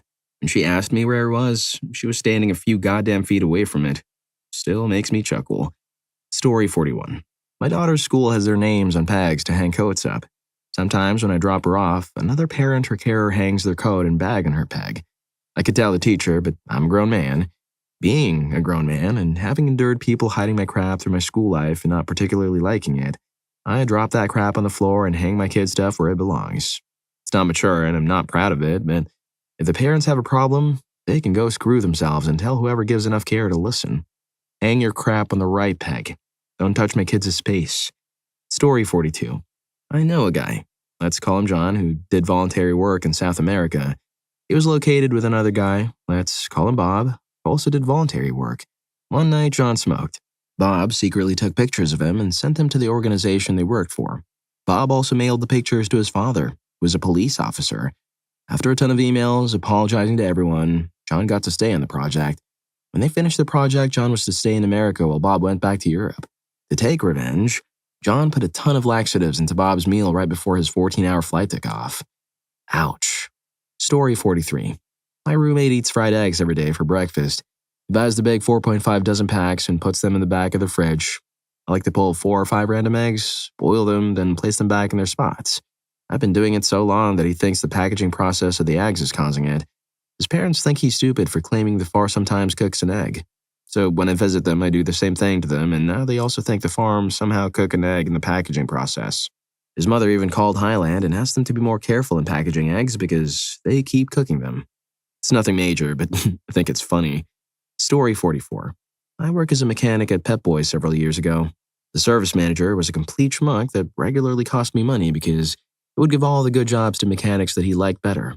While I worked there, some of us discovered that if the drainage pipes in the shop were pressurized, the toilet would shoot water out of the bowl. The day that I quit, I waited until he went to the bathroom to take a dump. I filled up a cheetah. A device used to seat a tire onto a wheel and released about 200 psi all at once into the drainage pipe. The toilet spewed water everywhere. The manager screamed and then came storming out of the bathroom, covered in crap. Story 45. I was casually walking my pup in the same area I usually do. It's a nice trail surrounding a wetlands reserve, and there's generally a lot of dog walkers and people riding bikes. The schools around here just let out for the day, and there was a group of 3 boys riding their bikes coming from behind me. I could hear their muffled talking and giggling, and all of a sudden, they were a few feet behind me, and one of them yelled, "Hey, catch!" and threw some crumbled paper at me. I couldn't care less about the paper, but the yelling scared my little pup, so I was naturally angry. But being awkward, I didn't say anything. What am I going to do? Roughen up some kids? I did have my pup's steamy tater tots in a bag, and as they rode off, I lightly tossed it. By God, it lands in one of the kids' hoodies, and he didn't notice. They were too busy cackling away at how they got him. I saw them riding ahead, and it took maybe 100 yards before he noticed there were some little round brown dumplings in his hood. He screamed and threw the bag onto the ground while the other 2 were laughing. They looked back at me, but I was so far behind them that they just rode onward. I also couldn't help myself and laughed as I picked up the crap and threw it out a few minutes later. You know, gotta be a good citizen and all that. Story 46. Guy swerved across 2 lanes on the highway one day and cut me up.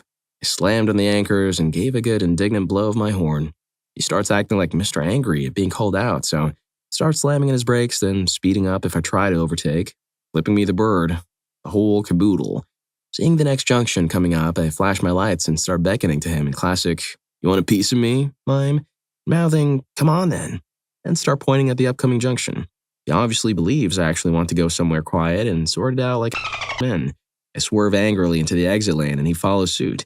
Finally, I blow my horn and point at something on the junction, then, whilst he's distracted, swerve back out onto the main highway and speed up so I'm level with him so he can't get back over. He looks over in panic. I smile and blow him a kiss. The junction ends and he's stuck sailing off wherever the junction takes him. It's a 24-mile round trip to get back here. Story 47. On every email I send, I attach my name, company, position, etc. All the time, people will respond, "Thank you, Sarah," but my name is spelled with the H. I've started to reply to them, leaving off a letter off their name. "No problem, Renee. Have a good day, John." They probably think I'm an idiot, but it is worth it to me. What's the pettiest reason you've rejected someone? Not sure if it was a petty reason, but I met a girl on Tinder years ago and she acted very uninterested. One-word responses, no effort in trying to know me, and she was also rather rude. A little absurd, considering that she also swiped on me. For example, she had a favorite movie in her bio. I told her that I saw it too and asked what other films of the same director she liked, and she responded with, "That's idiotic. If I liked other movies, I would have put them in my bio." I just decided to stop interacting. Not even 2 weeks later, I met her in real life because apparently she was a friend of a friend. She was all flirty. I will never understand why some women have to touch you everywhere when they've just met you, and she didn't remember me. I thought she was messing with me. At the end of the night, she asked for my number. I asked her if she genuinely didn't remember me and then explained that her behavior in the app was a turnoff and I wasn't interested in dating her. Apparently, I was the bad guy because I ghosted her on the app, and the other girl's friends told me that they have to act like this to push away not serious guys. In my opinion, this is ridiculous because no one forced her to swipe on me, and also because I was just trying to converse about her interests. It's not like I asked her for anything special. At that time, I received a lot of heat for refusing to date her. Now I'm 2.5 years in with another girl I met on Tinder who actually initiated the conversation and showed enthusiasm in talking with me. Never chase people who think they're a prize. Story 2. Online dating is fun. So many fragile people. Things I've been rejected for, to my face at least. Being too tall. Apparently this offends some men a great deal. Not willing to do substances, which offends some people a lot, I guess. Not putting out on the first date. Several times. I offended a complete stranger by not being immediately willing to travel to a remote location with him. Being a people person and capable of managing teams of people. Apparently that makes me a weak person. Some dumb argument he insisted on having about coral reefs and sunscreen. I just suggested agriculture might also be an issue. This super duper offended him. He nearly started crying. Most awkward first date ever. I literally just asked if he was from this area and this apparently offended him. I didn't understand his poorly constructed online joke. This offended him so much he needed to strike back. Apparently I'm too dumb. I offended him by not laughing at his crappy racist joke. Apparently this means I don't have a sense of humor. I reminded him of my name as he seemed to forget who I was. He was severely offended, so I guess I'm apparently a spoiled feminist schmuck. Okay. I do not understand why some people don't just swipe left and feel compelled to match just to have critical arguments about pet peeves and what offends them. Swiping left seems like so much less effort, but perhaps there is a certain fixation to drama some people have to dip their toe in for confrontation. Story 3.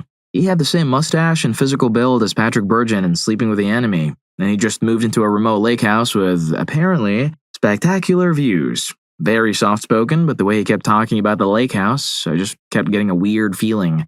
Ultimately, his appearance, mannerisms, and insistence that he take me to this super remote place early in the relationship made me cut things off. Every time we talked, all I could hear was the fourth movement of Symphonie Fantastique playing in my head. Story 4. She would refuse to express percentages in casual conversation and would always use fractions, but not even like 1/4 or something reasonable. She would never use the simplest form. It got so confusing for her to say 4/8 of the time or 4/20 of people or something along those lines. The funniest part was that it was almost never the same fraction, and when she needed to use it, she would spend time calculating a new one to use and completely freeze the conversation until she did the math. I'm like 99% sure she was doing it to be funny, but I just couldn't do it. Story 5. I was on a second date. Everything was going great. We were talking about books, and I mentioned an author, and she corrected me about his name. I paused, and her face broke into this huge smile. I finished the story, mentioning his name again, and she corrected me again, and again the smile, but this time I could almost feel the joy coming off of her. I said, "I'm just saying the author's nickname. You know that, right?" And she looked like she was experiencing the best moment of her life. My mind went into a future of being with a woman who got intense pleasure from correcting me. Ended my interest completely. I could hardly believe it. Our dates were great. She seemed amazing, and maybe I'd imagined a reaction, but I noped out. Story 6. 2 things made me not come back. He mentioned his mentor, a person whom he respected and looked up to like a father figure. When he eventually said the name, it was someone I knew. Someone I could not imagine looking up to. Someone in and out of mental institutions and rehab, and also the most conceited, narcissistic person I know. Not exaggerating, that was his chosen mentor. Then he said his favorite band was the Tragically Hip, who I don't mind but don't care for, and that he'd seen like 15 of their concerts. He loved them religiously, he said. I never called again. Later I found out he never called me again because I didn't throw myself at him and want intimacy right there. Story 7. It was the early 80s and the show Knight Rider with Kit, the talking car, was popular. He had a new Firebird just like the one in the show. It was her first and only date. He liked to pretend he was Michael Knight and his car was Kit. We met the friends who had fixed us up at the bowling alley. He walked around talking into his watch to his car. Okay, Kit, everything's going good here. You make sure there's no problems out there. It was very strange and kind of embarrassing. My friend, who fooled around, just smiled and shrugged her shoulders. He did this stuff all night. When we were ready to leave, he talked into the watch. Kit, pick us up at the door. I whispered to my friend, this is not going to work. She was like, oh, I think it's kind of cute and funny. No, it wasn't. So we got back to their place and they were like, we gotta go pick up the kids from Grandma's house. You two just make yourselves comfortable. Watch TV, do whatever. We'll be back in 45 minutes.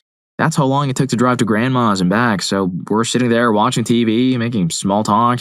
And we did it on the sofa because regardless of the Knight Rider thing, he was cute. But I just couldn't get past the whole me and my car were superhero crime fighters thing. Story 8. The way they texted was insufferable. Constant use of emojis. Literally, every single message included anywhere from 2 to 5 emojis. Even the shortest, most mundane message like, yep, sounds good, had to have emojis for some reason. If it wasn't emojis, it was memes. Now, don't get me wrong, I enjoy a good meme every now and then. But holy crap, she would actually respond to things with just memes. I could ask her some kind of question and she'd just respond with a meme and nothing else, as if the meme itself was supposed to be sufficient. Anyway, this was only like a handful of Tinder dates, but I figured it was one of those things where I couldn't just be like, hey, I really need you to change the way you communicate for me, that early on. Story 9. I have a few of them. Back in 2008, I tried to have a deep, meaningful conversation with this girl at my college. Her response? Check out my pics on MySpace. There was this girl who had an obsessive crush on me who I did not find physically attractive and was also my best friend's ex. But the deal breaker for me? She'd constantly send me pictures of celebrities like Tom Cruise and James Franco and would say, he's so hot.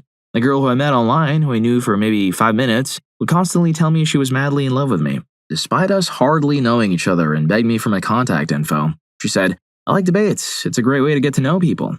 Now I hate debates and pretty much consider it a somewhat civilized way of challenging someone to a fight. But before I could say no, she started saying how she didn't believe in evolution, etc., and it just became too much. She literally begged me to be her boyfriend, and she was kind of cute, but her personality was not attractive at all, so I blocked her. Eventually, she apologized and said that my friend was trying to hook her up with me and she was desperate for a boyfriend because she was the only one of her friends who was single. This girl at my work was very similar to girl number 2, my friend's ex, in that she was constantly talking about various male celebrities and how hot they were, but she also seemed to be obsessed with relationships, marriage, etc. Whenever she met someone new, the first thing she would ask them was, are you married? She, of course, was single. Story 10. She was a bad kisser. Always tasted like cigarettes and would nervously laugh at every sentence anyone spoke. The laugh wasn't that bad, but it would get annoying if a conversation was to be had. It was that laugh. As for the kissing, she would always open her mouth as wide as she could every time. I tried to corral her lips to make them smaller, but the moment we separated or changed head positions, they would spring back open again. There was very little action as well, which made it even more awkward. The taste of cigarettes was also not appealing as a non-smoker who grew up in a household of smokers. I didn't give all the reasons, but I just told her it wouldn't work. We'd only been together a week, so I didn't feel like it was a waste of anyone's time. Story 11. I went on a date with this girl once, about 20 years ago. She said she was a vegetarian. It wasn't just because of that. I was rolling with it. We were going for dinner and a movie. The movie I had already seen, and she knew I had seen it, but it was fine. But when trying to find a place she would like, it went as follows. Granted, I didn't know much about vegetarians at the time, and I'm in Alabama. Me. Well, we can go to the nice restaurant. They have good salads. Her. I don't like salads. Confused by this, in my head I'm like, okay, Me. We could go to Red Lobster. You eat fish, right? Her. No. That was my bad, but I thought there was like something about fish being okay back then. Me. Do you want to go to Cracker Barrel or Waffle House or IHOP for breakfast? Her. I don't really like breakfast. Stumped and at a loss, I finally just asked, what do you eat then? Where do you want to go? And she says, normally just like chips and dips and candy and stuff like that. We went to the movie and that was the end. Story 12. I was really big into bar trivia back in the day. I would regularly win or place, and the prize was usually a $50 bar tab. Basically, it paid to keep coming back and playing week after week, and I enjoyed it. I bought a date there once, and she knew one answer all night, out of 30 questions. We took second place and she thought we were a great team, but I knew it would never work. I never took another girl to trivia. In retrospect, it felt bad that I judged her in a competition and she was just there for a fun date. It also expanded my dating pool dramatically to include millennial women who do not know who Yasser Arafat was. Story 13. I have this thing where metal grosses me out. When I get married, I plan on having a wooden wedding band. I hate holding coins. The metal smell really bothers me. Touching metal poles or tools or screws, nuts and bolts, anything. I'll touch them, but it makes me very uncomfortable. This good-looking girl, years ago I was into, was obviously hitting on me when we ran into each other at parties, etc., but she had a nose piercing. And for me, that was a deal breaker. Lol, kind of shaking my head at it now. Story 14. This is going to sound weird, but here we go.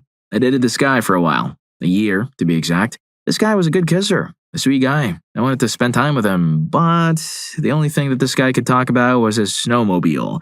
I tried to engage him in other conversations on other topics. Anything. Baseball, current events, and it always swung back to his snowmobile.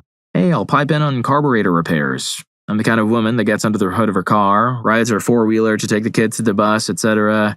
But come on, what's your mom's name? Your sister's? What's your favorite color? Anything. Lol. At first I thought maybe he was nervous when we first started going together, but it never got better, so I broke it off. Story 15. Back when I was in high school, a girl asked me if I wanted to go with her and her friends to go bowling. As good as it sounds, I said no because I couldn't stand how weird and annoying they were. They would wear cat ears and talk like babies, and to me, I just really didn't want anything to do with them. Anyway, I came up with a lie and told her I couldn't go because I had something to do after school. She instantly knew I was lying, and I didn't know what else to say or do because I didn't want to straight up tell her that I didn't want to be associated with them.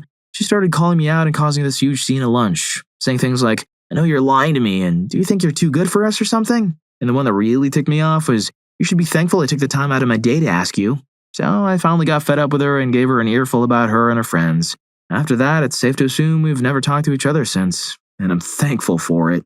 Story 16. I've had my share of weird in my late teens to early 20s, but what comes to mind is this girl I was talking to briefly around 2013. We met online, she was very nice and would have lots of interesting, deep, intellectual conversations over text and on the phone. Finally, we met in person and there was something slightly off about her. I couldn't put my finger on it right away, but had a feeling. I didn't ghost her right away because I felt she was a genuinely good person and didn't want to be judgmental. If anything, we could just be friends. The second time we met for my birthday, she wanted to take me to a movie. We got there and sat down. The movie theater wasn't very full. The movie barely started and she was all of a sudden anxiously grabbing at me and trying to make out. The seats were very uncomfortable for making out, but she was persistent. She got really freaky and started biting my lip really hard. She didn't even intend on stopping. It weirded me the heck out, and I told her, let's just watch the movie. She started being pretty openly frisky. I pointed out there were literally multiple people sitting right behind us and they could definitely see everything she was doing. Her response was, that's kind of the point. I didn't get the sense that she was like this at all when we were texting, talking on the phone, and getting to know each other. Also, 20-year-old me, who's had abandonment issues growing up, didn't want to just ghost a person who I could see really liked me.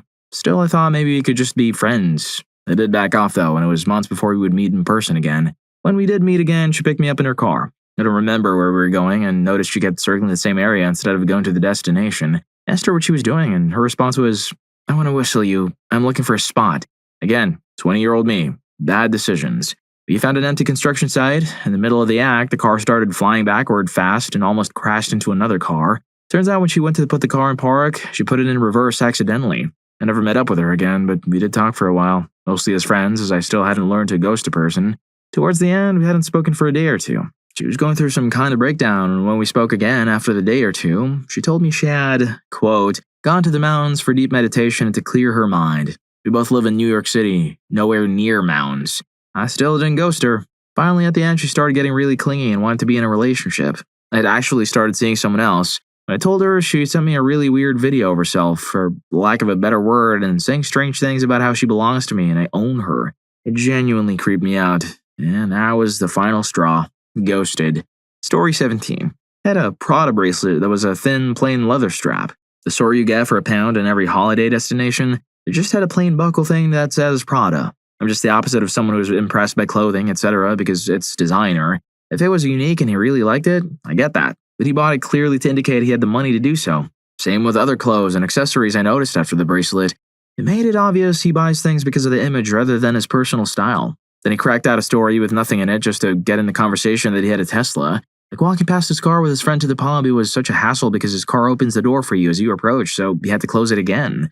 Genuinely, I'm twice as proud of finding something that's super cheap from an unknown shop or one that isn't popular. If I have surplus money, I'd always rather spend it saving for an experience or something or donate it. It just feels so illogical, boring, and needy to think that's the best way to impress me. Story 18. Because the guy couldn't identify either Beethoven's Moonlight Sonata or the Pathétique.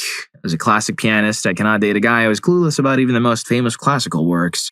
I know things like substance misuse are much more significant factors in a relationship, but unless you see obvious signs, you can't ask someone right off the bat whether they have a problem with alcohol or substances. I mean, you can, but they may not be truthful. So my 3 preliminary criteria are things that are important to me that can be checked off easily. Is he knowledgeable about physics and classical music? Does he at least tolerate cats? When I was an undergrad, I dated a guy who passed these criteria and was a super decent fella. And he was nice looking. And from a sane family. But there was no chemistry between us, so we called it off after a few years. Bummer. Just because everything looks wonderful on paper doesn't automatically translate into great chemistry. It's so strange how you can have a bond with people. Friends, romantic partners, just random people without shared interests. As a young adult, I was insistent that any close friend be conversant about the physical sciences, appreciate classical music, be well-read, etc. My teenage best friend forever, who went to Princeton, fit these criteria but was mean and emotionally unstable. Another close friendship in grad school followed the same pattern. She was super competitive and envious. I'd been friends with a very different kind of person for the past 25 years. I met her while I was a grad student and she was an older undergrad. It was not planned, it was just developed organically. She helps her husband with his vehicle, salvage yard, and towing business. She's kind, helpful, and supportive, and those I've realized are non-negotiables in any close relationship, with a friend, romantic interest, family, colleague, neighbor, etc. However, these are necessary, not sufficient conditions for a romantic relationship. You can't date someone just because they're decent human beings. There's gotta be a much greater connection. If you're enjoying the video, don't forget to hit that subscribe and like button for more videos like this. Story 19. Not me, but a classmate or coworker of mine rejected another classmate or coworker because he ate too loudly with his mouth open like a freaking pig. You know, there are different types of loud eaters. The ones that bite their metal utensils, making loud clinking noises. The ones that slosh food in their mouth with it open, making slopping noises. The ones who groan when they eat. The ones who smack their lips. Well, he's all of the above. So it sounds like garbage when he eats. He asks my other coworker out, who already didn't like having lunch with him. She said no after one dinner day because she couldn't stand him when he ate. Then the rejected coworker gets angry at me because he sees that the girl he likes always eats with me, away from him every lunchtime, and accuses me of sabotaging him. Like, Jesus Christ, dude. She's not eating with me because she likes me. She's eating with me to get away from you because I chew with my mouth closed like a civilized human being. Not some pig. Story 20. In high school, she and I had been dating for a few weeks or so. We were both really into each other and it was going well, but this was when I started noticing how much of a schmuck she was to other people. There was a very overweight autistic kid who everyone knew but respected and, for the most part, never bullied. She was making fun of the kid, expecting me to laugh. We were sitting at a table right behind him, and just because he's autistic doesn't mean he can't hear. I felt freaking awful, but I didn't do anything about it because I liked her so much. Though I definitely distanced myself from her a little bit, I then started to notice how much of a schmuck she was to my friends and hers. I don't even know how she had any. Being a schmuck to other people was her personality. I finally asked her why the hell she was such a schmuck to everyone else but such a saint to me. She said it's because you're the only person I care about. I hate everyone else. The relationship ended very quickly after that. After I did, she tried to blackmail me and guilt-trip me, blaming me for her depression. I notified a school counselor and never spoke to her again. Story 21. I met this lovely, attractive young lady online. Crazy beautiful. Plays the guitar and is into some freaky stuff. I got so many pictures and videos, Snapchats, Skyped a lot, etc. Nothing crazy long distance, we just didn't have the time to meet up. When I finally met her, holy cow. She was just as beautiful and sexy and everything I wanted. Except her bum was gigantic. Like, I didn't know how, but her hips and bum were enormous for her size. Most men would have celebrated that. I knew right then that this day was totally spoiled.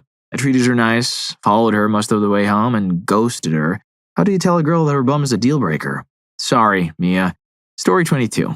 We went out for a drink and she ordered water. I decided to give her the benefit of the doubt and met up with her in a Starbucks a second time, and she asked me if Starbucks served water. When we did eventually meet up, she'd come off a shift. It was 2 p.m. and she hadn't had any lunch despite buying some food for some homeless people just before meeting me. I suggested she go to the supermarket and get a sandwich if she was hungry, but she said she didn't want to. I guess she was just high with her money. Her job was well paid and that put me off. Story 23. I'm a bit of a fitness fanatic. I went on a first date with a girl where we went on a bike ride on some paths around town. She was attractive, and we totally hit it off and had an amazing day. At the end of the date, we hugged and kissed and made plans for a second date. Everything went awesome. She had to bike up a moderate-sized hill to get home after we said our goodbyes and biked away. I sat there, watching her bike up the hill. The fitness fanatic and physically strong-willed part of me was shattered when she got halfway up the hill and then got off the bike to walk the rest of the way up. She didn't have the fortitude or the drive to cycle to the top of that hill. She simply gave up. I never called her back after witnessing that. Story 24. She was too traditional. She washed her clothes with the cheapest soap at a 99-cent store. She offered to pay for food once in a blue moon, but never ended up paying. She said, "I love fashion," and later on said, "Did you know that pointy shoes make you look taller?" And then I came to find out she had developed a pincer toenail and didn't know why. I told her, "It's because you're wearing too narrow shoes and it's easily correctable." And she never tried to correct it. Grossed me out. Also, she could barely spell and wanted to be a housewife. Like, deuces. Ain't nobody can afford to be a housewife in this economy. Houses are like $1 million right now. Trying to save a down payment over here. Could use some freaking help.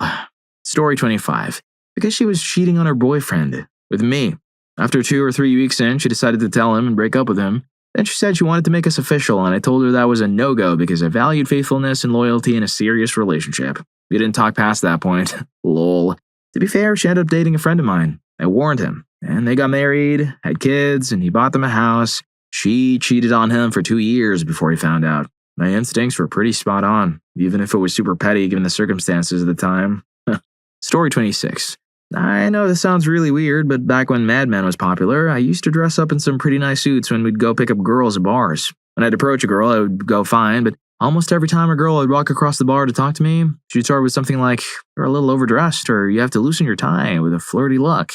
It was nice to get the attention, but eventually it happened so often that the majesty wore off. I started to see the insult over the excuse, and it just got so tiring. One gorgeous girl came up to me, and before she said anything, reached toward my neck to loosen my tie and had to grab her hand to stop her. She looked shocked that I wasn't thrilled about her attention, and I just shook my head and turned around.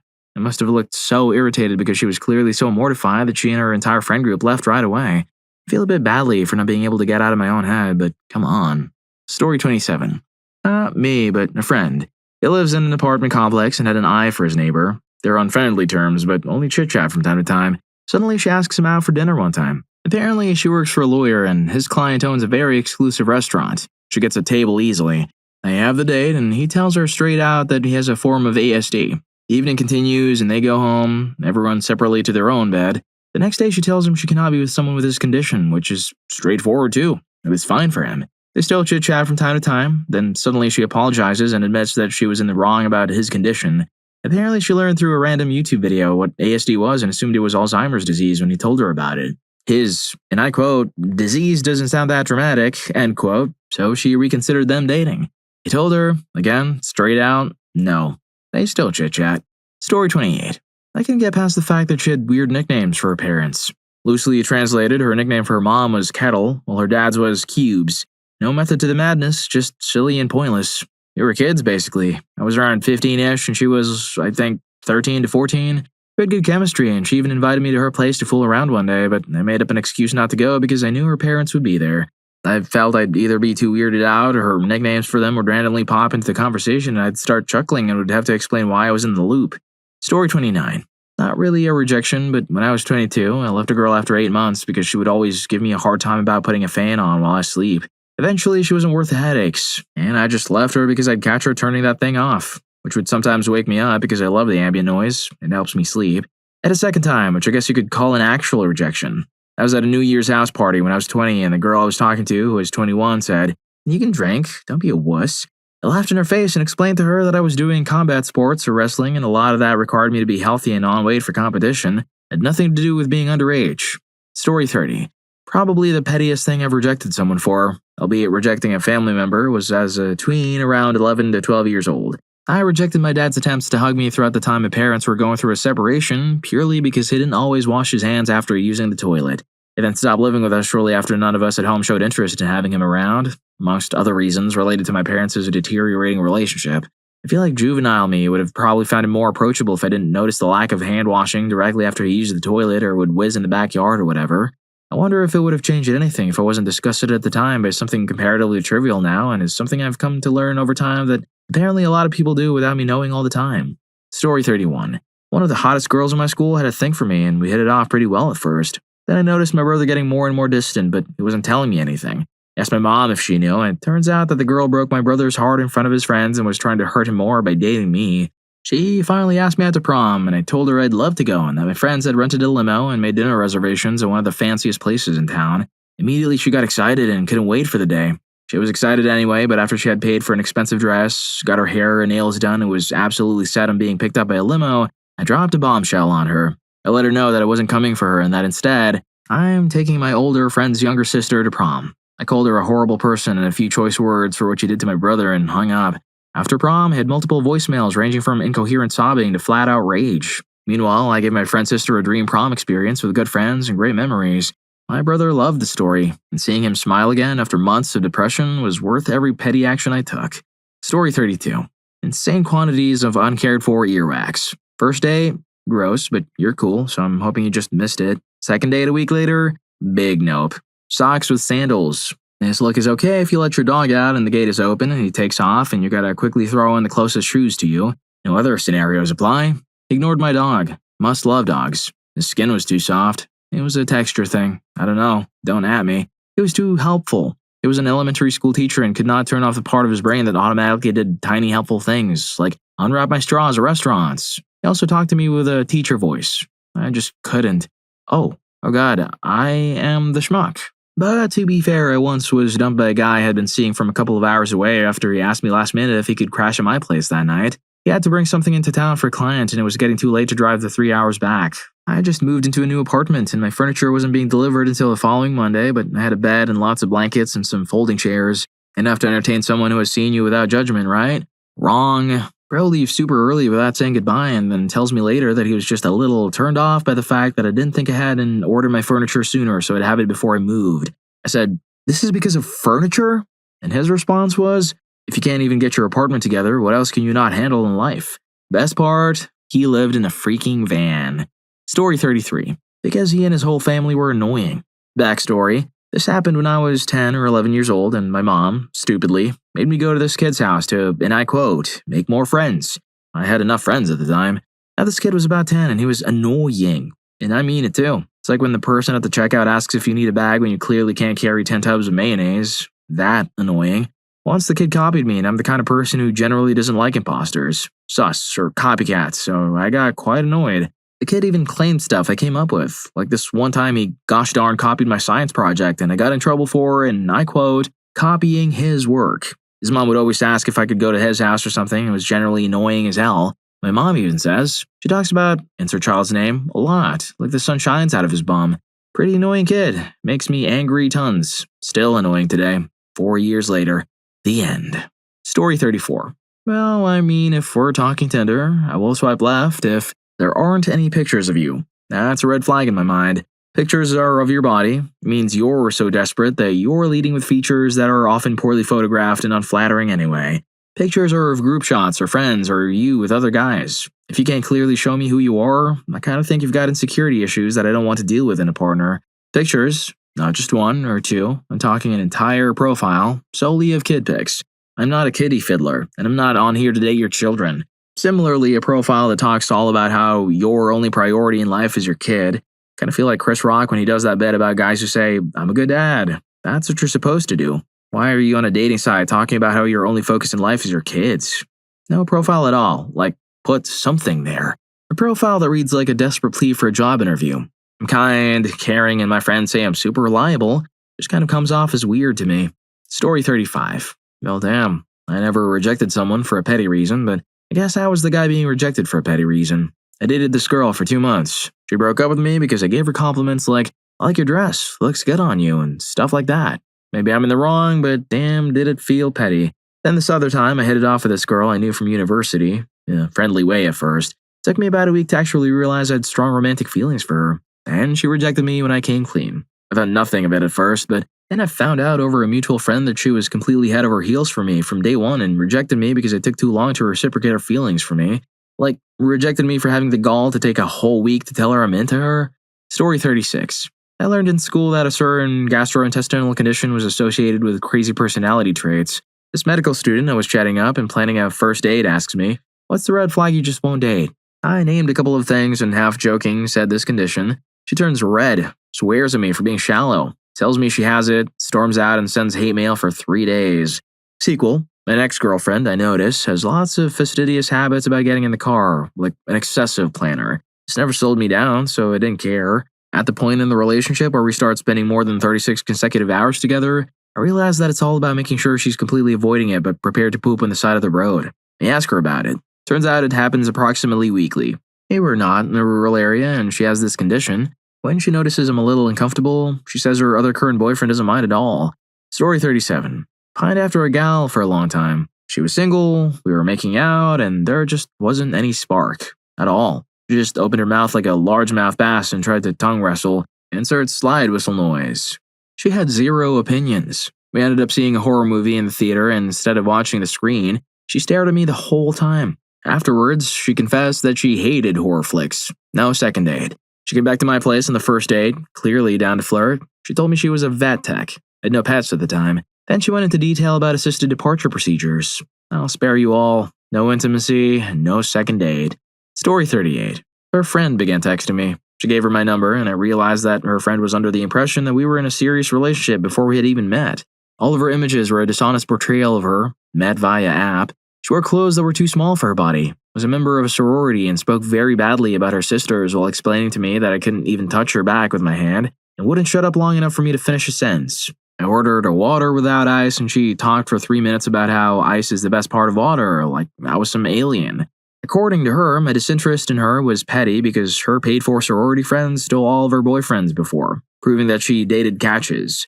Story 39. She was just very not smart. I tried to get to know her, but she would always say things that she thought were philosophical and then pat herself on the back. Like, life isn't short. Life is like the longest thing you live. Oh my god, it keeps saying smart things. I got to a point after 2 dates where I just ditched her at the dinner table. She said, sometimes if you, think you like something, but you, don't think you like it, then, you probably don't like it. Does that work for people too? Yeah, if you think you like someone, but, you don't think you like them, then you probably don't like them. Okay, well, I'll see you later then. Story 40. I was the one who was rejected. She said she only saw me as a good friend. Normally, that'd be fine, and I'd be accepting and understanding of it, but when I see all the guys she's been with, I see a literal pattern in terms of looks and lifestyle that make me think that the reason wasn't just because she saw us as good friends. Along with this, they all do and say the exact same thing. Older, has muscles or is athletic, lives in an RV or something similar and all looks similar. Face structure, facial hair, etc. There's nothing with her life. She's the exact opposite, and they either have no job or have a part-time job when they're fully capable of having a full-time one. You're so amazing, you're a girl or woman worth waiting for. Proceeds to cheat on her. I would never hurt you in a million years, or something similar. Proceeds to then go back on it and suggest or say they actually do want kids. I want to support you with whatever you want to do. I want you to follow your dreams and passions, and I'll be there 100%. Proceeds to go back on that and try to make her into something she doesn't want to be, e.g. housewife. Talking down to her and making her feel bad about anything in order to get something out of her. E.g. one-upping her when it comes to being tired, saying she only takes and never gives, etc. So yeah, that one hurt a bit, and the only reason I know all this is because she's talked about them to me and they all honestly sound about the same. Story 41. She was a Twilight fan and I am a really big Star Wars fan. We were both surprised that neither of us had watched the favorite movie of the other. We made a deal. I would watch Twilight with her and she would watch Star Wars with me. We could quit if we didn't like the first movie. So I watched every Twilight movie with her. Even though I didn't like the first movie, I just thought it would make her happy if I watched every movie with her. After that, I was like, so when will we watch Star Wars? I was really excited to watch it with her, and she knew. And she just said, never. I was like, but we made a deal. And she really said, did you really think I would watch that crappy, boring movie with you? No way you really thought that. She was a really nice girl, and I was really shocked by that. Not only is it so freaking disrespectful to talk about someone's passion like that, she also didn't stick to her agreement. And I hate when people can't stick to agreements. Especially after I watched every movie of that freaking franchise with her. What's the smallest reason you've ended a relationship for? I'm a huge germaphobe. I accidentally dropped her toothbrush in the toilet while her back was turned. I picked it out and before I could say anything, the toothbrush was in her mouth. I just could not get that image out of my head and the thought of what was lurking in her mouth after the toilet water had contaminated it. When I finally told her about it, she got mad and put something of mine in the toilet, but wouldn't tell me what it was, so I basically threw everything in my apartment away just to be safe. We eventually made up, and I thought I'd gone over the whole toothbrush in the toilet in her mouth thing.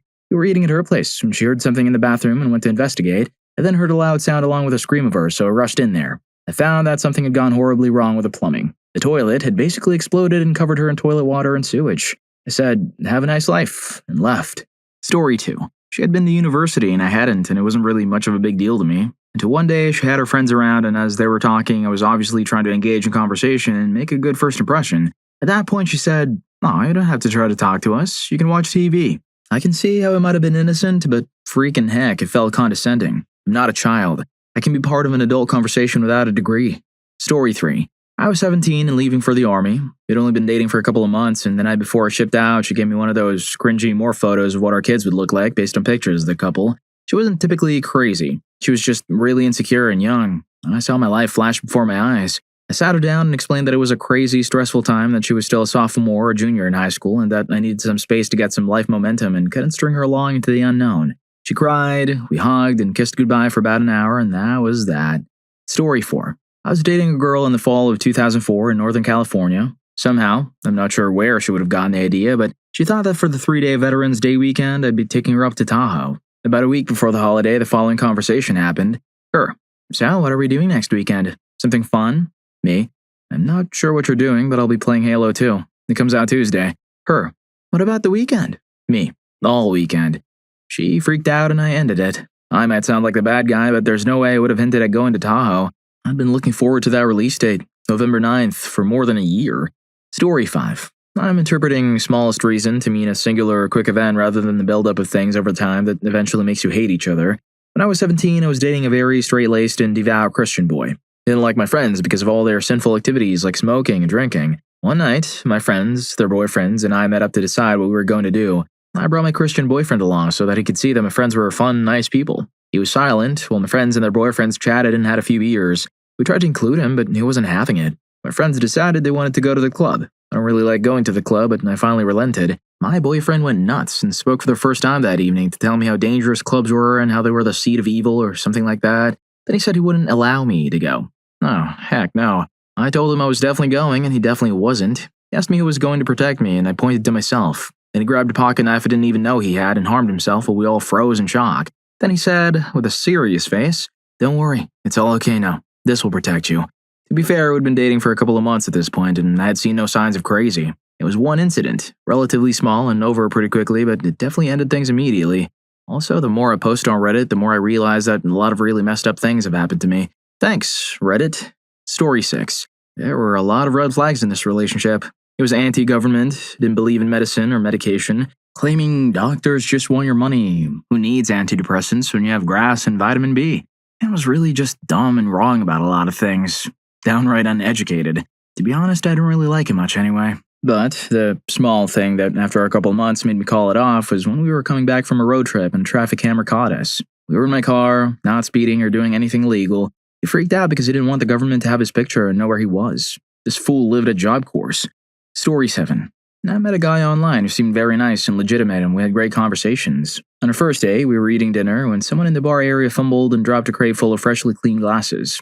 A few of them even broke. The bar area did the thing where they clapped and everything was cleaned up with no problem. The incident happened suddenly, so we were both a little startled, but he was annoyed. Not just annoyed, but personally offended by this random incident from about 30 feet away. Other than the noise, it had zero impact on our dinner. I've seen a lot of red flags, but that one was especially strange. I finished dinner and noped right out of there. Story 8. Every time she came over, she would make a remark implying that a man living alone must be completely inept and unequipped for basic household tasks, especially cooking. The first time she came over, after a few dates out and about that seemed to go well, the idea was that we'd make some dinner together and watch a movie, just a low-key thing. The whole time it was all, "Oh, you probably don't even have a colander, spatula, whisk, or whatever, huh?" Or, "Can you get the roux started? Oh, you probably don't know what that is. I'll do it." Are you kidding me? I'm an adult who has been on his own since the age of 18. Not only can I cook, I enjoy cooking. I'm no Gordon Ramsay, but I can knock together a pretty nice meal. I have every stupid, unnecessary kitchen utensil you can imagine and I know what a roux is. Thank you very much. I probably could have gone over it if she took the hint when I politely but firmly stated, "Hey, I know how to do this." But it didn't stop there. It was always, "I bet you don't know how to do laundry," or "You probably don't have any proper cleaning supplies." She even said, "You probably just sweep everything under the sofa and call it a day," or "I bet you only have one set of bed linens." It went on and on. I guess it was some form of negging to, I don't know, demonstrate her value as a domestic partner who could help me out with these things, and yeah, someone who can also do all this stuff and share the burden as a selling point, but not with that attitude. After a couple more changes to see if she dropped the act, she was removed from the guest list. Story 9. I broke up with my high school boyfriend halfway through my first year of college because he wouldn't spend time with me if my new college friends were around. I went to school in an area and was building a new friend circle, that's all, but he was completely jealous and refused to spend time around those people. He didn't mind when it was our old high school friends or his new friends, just mine. Eventually, we went weeks without seeing each other, so I called him up and told him it was over. He tried to get back together with me a few months later, but he hadn't really changed, and I had mostly moved on. It hurt to let go, but who wants to be in a relationship with someone who just doesn't want to spend time with you? Story 10. She said, I just wish you were taller. I'm 5'9", so I'm not short, but I also wish I was a bit taller. I, however, did not need any belittling comments about things I cannot control. Another one. She kept insinuating that the amount of money I spent on her during nights out showed how much I loved her. Screw that. If you can't be happy unless money is flowing, then how the hell would we ever get through hard times together? I've now been in a wonderful relationship for years with someone who doesn't make me feel insecure or beg me to go bankrupt for them. Story 11. Not me, but my now best friend. We both worked at Kroger and had just started becoming good friends and hanging outside of work occasionally. We'd been dating a girl for a couple of months, and to be honest, she was kind of a schmuck. He was at the point where he was looking to end things with her, but he told me that he'd bought tickets for the two of them to a Warp Tour and didn't want them to go to waste by breaking up with her. You know, I like the lineup, I told him. I'll buy her tickets from you if you break up with her. All right, he said. He went ahead and broke up with her via text right then and there, and we ended up going to Warp Tour, which was pretty sick. Story 12. It wasn't very smart or proactive. Didn't have AC in the summer, so I suggested that we open the windows on either side of the house to create a cross breeze that would cool us down. He looked at me and said, What are you talking about? What's a cross breeze? I was dumbfounded for a second, then I explained what it was. He said, Oh, that's not a thing. He didn't believe that cross breezes were real or that the term even existed. Worse than that, he wouldn't allow me to open the windows. Didn't even allow me to try to show him what it was. I was livid. He also asked me one day, So, what is the whole connection between England and India anyway? I knew right then we could never have intimacy again. Don't have intimacy with stupid. Story 13. It was a little thing loaded with layers of future issues. He and I were playing in a pool with our friends, tossing around a water polo ball.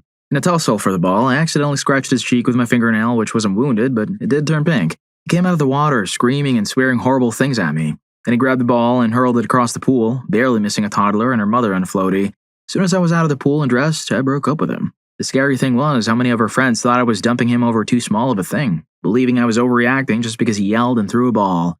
Story 14. I had been dating for 10 months. She wanted me to come over, but I didn't feel like it. I just wanted to stay home. I don't want to go through the process of explaining why I didn't want to go over, so I broke up with her. That was actually my last relationship. Nothing was bad, and I really liked the girl, but I like having control over what I do with my own time without having to deal with a second person's input. I guess relationships are not for me. I've been single for 4 years now, and I love every moment of it. Story 15.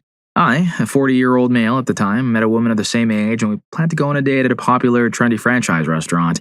When she came in, I was sitting with a very good friend of mine, a male who's gay. I'm not gay, and it was never an issue in our friendship. So we left in my car, and as we started driving down the road, she asked, Do you know the gay dude? I said, Yeah, both he and his partner are very good friends of mine. She then said, Being gay is an abomination to God. I made the next turn and took her directly back to her car. She said, What are we doing? I replied, I'm dropping your butt off because you're stinking up my car. Story 16. He had the worst grammar I'd ever seen, and he was a year older than me when I was in 10th grade. He couldn't spell words like possibly or actually and consistently messed up your versus you are. I'm pretty lax about spelling and grammar for the most part. Everyone makes mistakes, especially in texts, but gosh, I just couldn't. My decision to end it was confirmed as a good choice when he told me he was allowed to say the N-word because he found out he was 1% black. Yup. Story 17. I think beyond personal preference, the ability to communicate regularly and meaningfully is more important. I wouldn't mind the number of emojis or exclamation marks as long as they're appropriate and meaningful to the conversation. I'm ditching a guy as a friend or potential relationship right now because his texts are mostly throwaway comments, irregular, and lack of flow of conversation or questioning of my interests. It's a shame because when you finally get him in person, he's brilliant to talk to, but I've been stood up and blanked on 3 or 4 occasions now, despite him saying in person that he didn't mean to and that he fears losing me as a friend. How are you supposed to be friends with someone who won't even ask, How have you been? Story 18. I asked her to spend the night, but she said no. It had been 3 months and we'd already been to bed together for 2. Confused as to why, I asked for a reason. I don't know, I just don't want to, she said. I told her, I'm totally okay with you not wanting to. I'm more than happy to respect your boundaries and not push them, but it would help me to understand if you could just tell me why. Is my bed not comfortable? Do you not sleep well with other people? Am I not comfortable to be in bed with? What I got was, I don't know, I just don't. It didn't bother me in the slightest that she didn't want to. That's not what it was about. It was the fact that she couldn't tell me why. Either she lacked enough personal awareness to know why she felt that way, or there was something she was hiding from me. Either way, the lack of communication on such a simple thing was slowly driving a wedge between us. I explained to her how my brain works. For my brain to process less than desirable results, her saying no, I need to know why. Otherwise, my mind wanders endlessly and I end up making assumptions that it will likely be false and damage to my perception of her character. For the sake of our relationship, I told her that I wished she'd be comfortable talking to me about these things. Communication is my #1 priority, even when it's hard or unpleasant. In the end, she would never concede and give me a reason. And that's when I decided it was over. Either she legitimately didn't know why she didn't want to, which is a severe lack of self-understanding I can't get behind, or she was hiding the real reason from me. Neither of those options sat well with me. Our relationship had progressed rather quickly as we were a really good match prior to this issue. It clicked easily, and 3 months in felt like we'd been together forever, and that's what made this bother me even more. We talked about way more important things, had fought, and had talked about hard things before. I simply couldn't grasp why she refused to talk to me about this. I had to draw the line somewhere, and that was it. I'm sure she went off and told people I broke up with her because she wouldn't spend the night. I'm not sure she ever grasped that I was breaking up with her over the communication and not the actual lack of a sleepover. Story 19. We'd only been dating for a few weeks. She was a teacher, but she wasn't the brightest girl I'd ever dated. I put her on the same level as the girl I dated who went to beauty school and never finished. Anyway, we were past the point where everything was new and we had a lot to talk about, just getting to know each other, so the conversation started dying. I figured I'd be ending it soon anyway because she really was not an interesting person, but she was cute and the intimacy was good, so I hung on for a couple of weeks longer than I should have. I finally said enough was enough when we sat down after dinner and I turned on the TV. I can't remember what channel we ended up on, but we started watching this really dumb sitcom that had the direction, feel, and overacting of a mid-2000s Disney Channel show. This makes me believe we may have been on ABC Family. As we were watching this dumb show, she completely glazed over and started laughing hysterically at the terrible jokes. She was completely taken in by a terrible TV show. It was then that I realized it was over. I ended it a couple days later. Story 20. I've been dating this girl for a few weeks, maybe 5 or 6 dates. She invited me over for dinner and a movie. When I showed up, she'd cut off all her hair into a really unflattering pixie cut without warning. I also found out she was a smoker who hides it, but she couldn't hide the smell in her apartment. The haircut, combined with the smoking, just made me think she looked exactly like my grandmother, who smoked about a carton a day. I'm not joking. I got out of there really quickly and just ghosted her. Story 21. I broke up with a guy because we'd been talking twice a day for about 6 months, as well as writing super long, 6 to 10 paragraph messages every couple of days. We hit a snag when he was planning for me to move to Canada from Australia in about 6 months. We were trying to work through it as I had issues with moving so soon, a lack of money and the fact that we had only video called once. Either way, we were still talking and then he just stopped. I was freaking out and couldn't figure out what I'd done wrong. After just under a week with only about 2 replies, he eventually managed to tell me he was burnt out and that I should have given him time. When I tapped out a reply, he essentially blamed it on my mental health issues, depression, anxiety, etc., and said that I should have given him more time and been more understanding. This was despite the fact that I would have been happy with a simple message like, having a super busy week, miss you, talk to you on my day off, and had said so previously. I gave up. I was still kind of hurt. I was always very open about my issues and everything, especially how I don't like being ignored or punished, and that a simple message could have helped. Story 22. I would tell her something that happened to me or that I observed, and she would ask a million follow-up questions. Brad at work broke up with his girlfriend last night. Her reply would be, really? Why? Did she cheat on him? Did he cheat on her? Were they having problems before? I'm a guy. I literally told you everything I know about Brad's relationship. Why didn't you ask him any of these things? Did you miss the part where I said that I'm a guy? My brain has a limited amount of space to store crap. Why would I waste any of that space in Brad's relationship? It's football season, woman. I've got to figure out which teams are going to the playoffs. Story 23.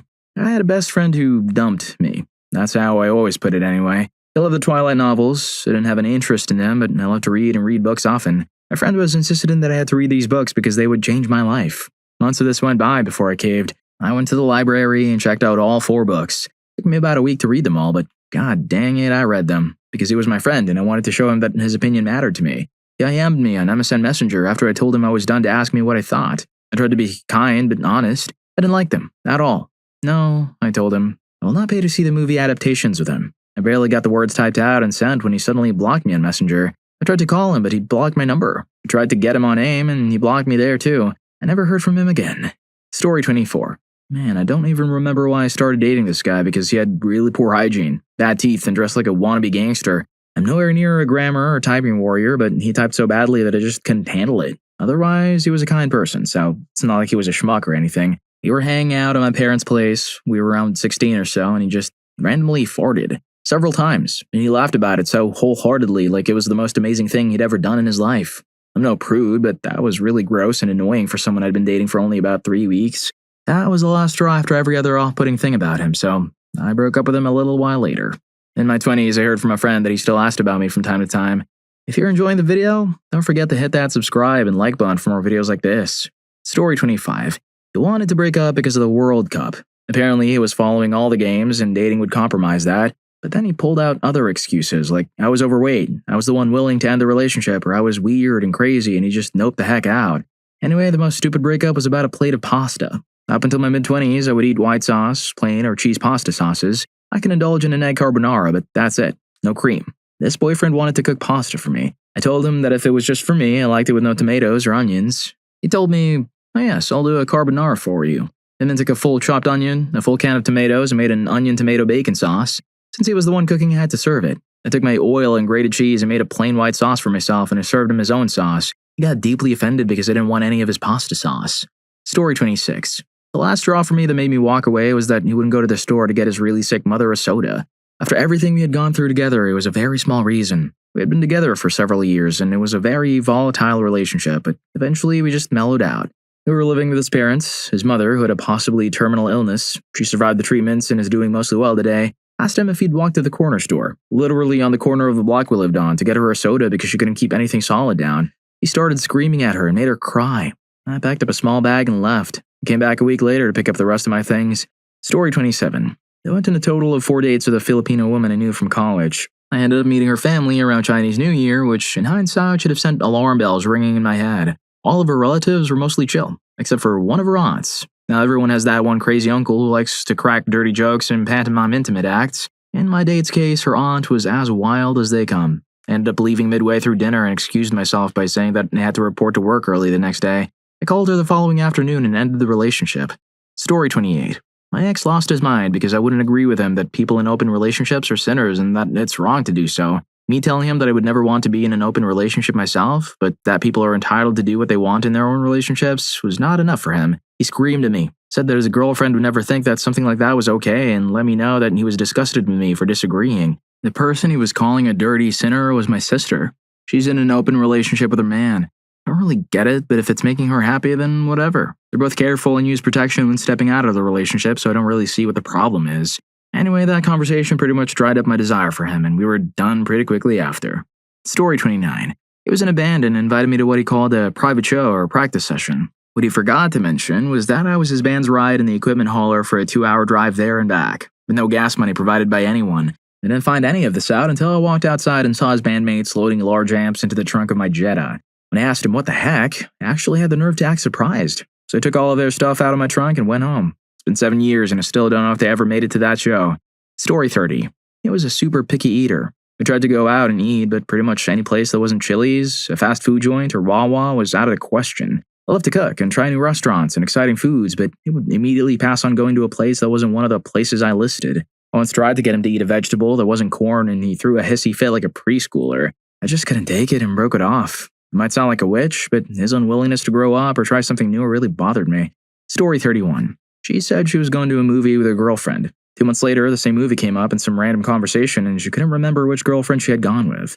The bottom line, she lied and forgot what she had lied about. Later, she confessed to going out with a guy. She said it was just a movie, nothing else. I'm a trusting person, and her going out with a guy for a movie isn't a problem for me, but not being honest about it is definitely a red flag. I work in the merchant marine, and if I can't trust a person, I can't be in a relationship with him. I broke up with her. I was 22. Story 32. I was dumped after I visited my sister in the hospital 2 hours away. My sister was fine, she was in labor, and I was her backup support person, but because I wanted to be there for her and the birth of my nephew, the guy thought I wanted kids right that minute, so he ghosted me. I'm personally on the fence, leaning toward being child-free, which he knew, and I was 18 and a freshman in college at the time. A year later, when I ran into him, he said something stupid about it. I'm sure it looked like a dumb goldfish, just opening and closing my mouth, trying to come up with a response. I'm still astonished that a 25-year-old man could be so dumb. Story 33. I was the one dumped, but it was because of my love for raw onions, olives. Olives with stuff in them, garlic, and cheese like feta, but also basically every cheese there is. He said my breath was too much. I think of it as a small thing because depending on the situation, I would be prepared with gum, breath mints, or whatever. I also don't have bad breath. My mouth is clean and my breath is naturally breathy. No scent. I enjoy going to the dentist, so the issue was only in those moments after eating. He'd watch me with a glare whenever I'd pull a long red onion out of something and eat it alone, or if I went for a peck after taking a sip of my dirty martini with a blue cheese stuffed olive. I was sad. Story 34. I've been waiting to get this off my chest a couple of days now, so trigger warning.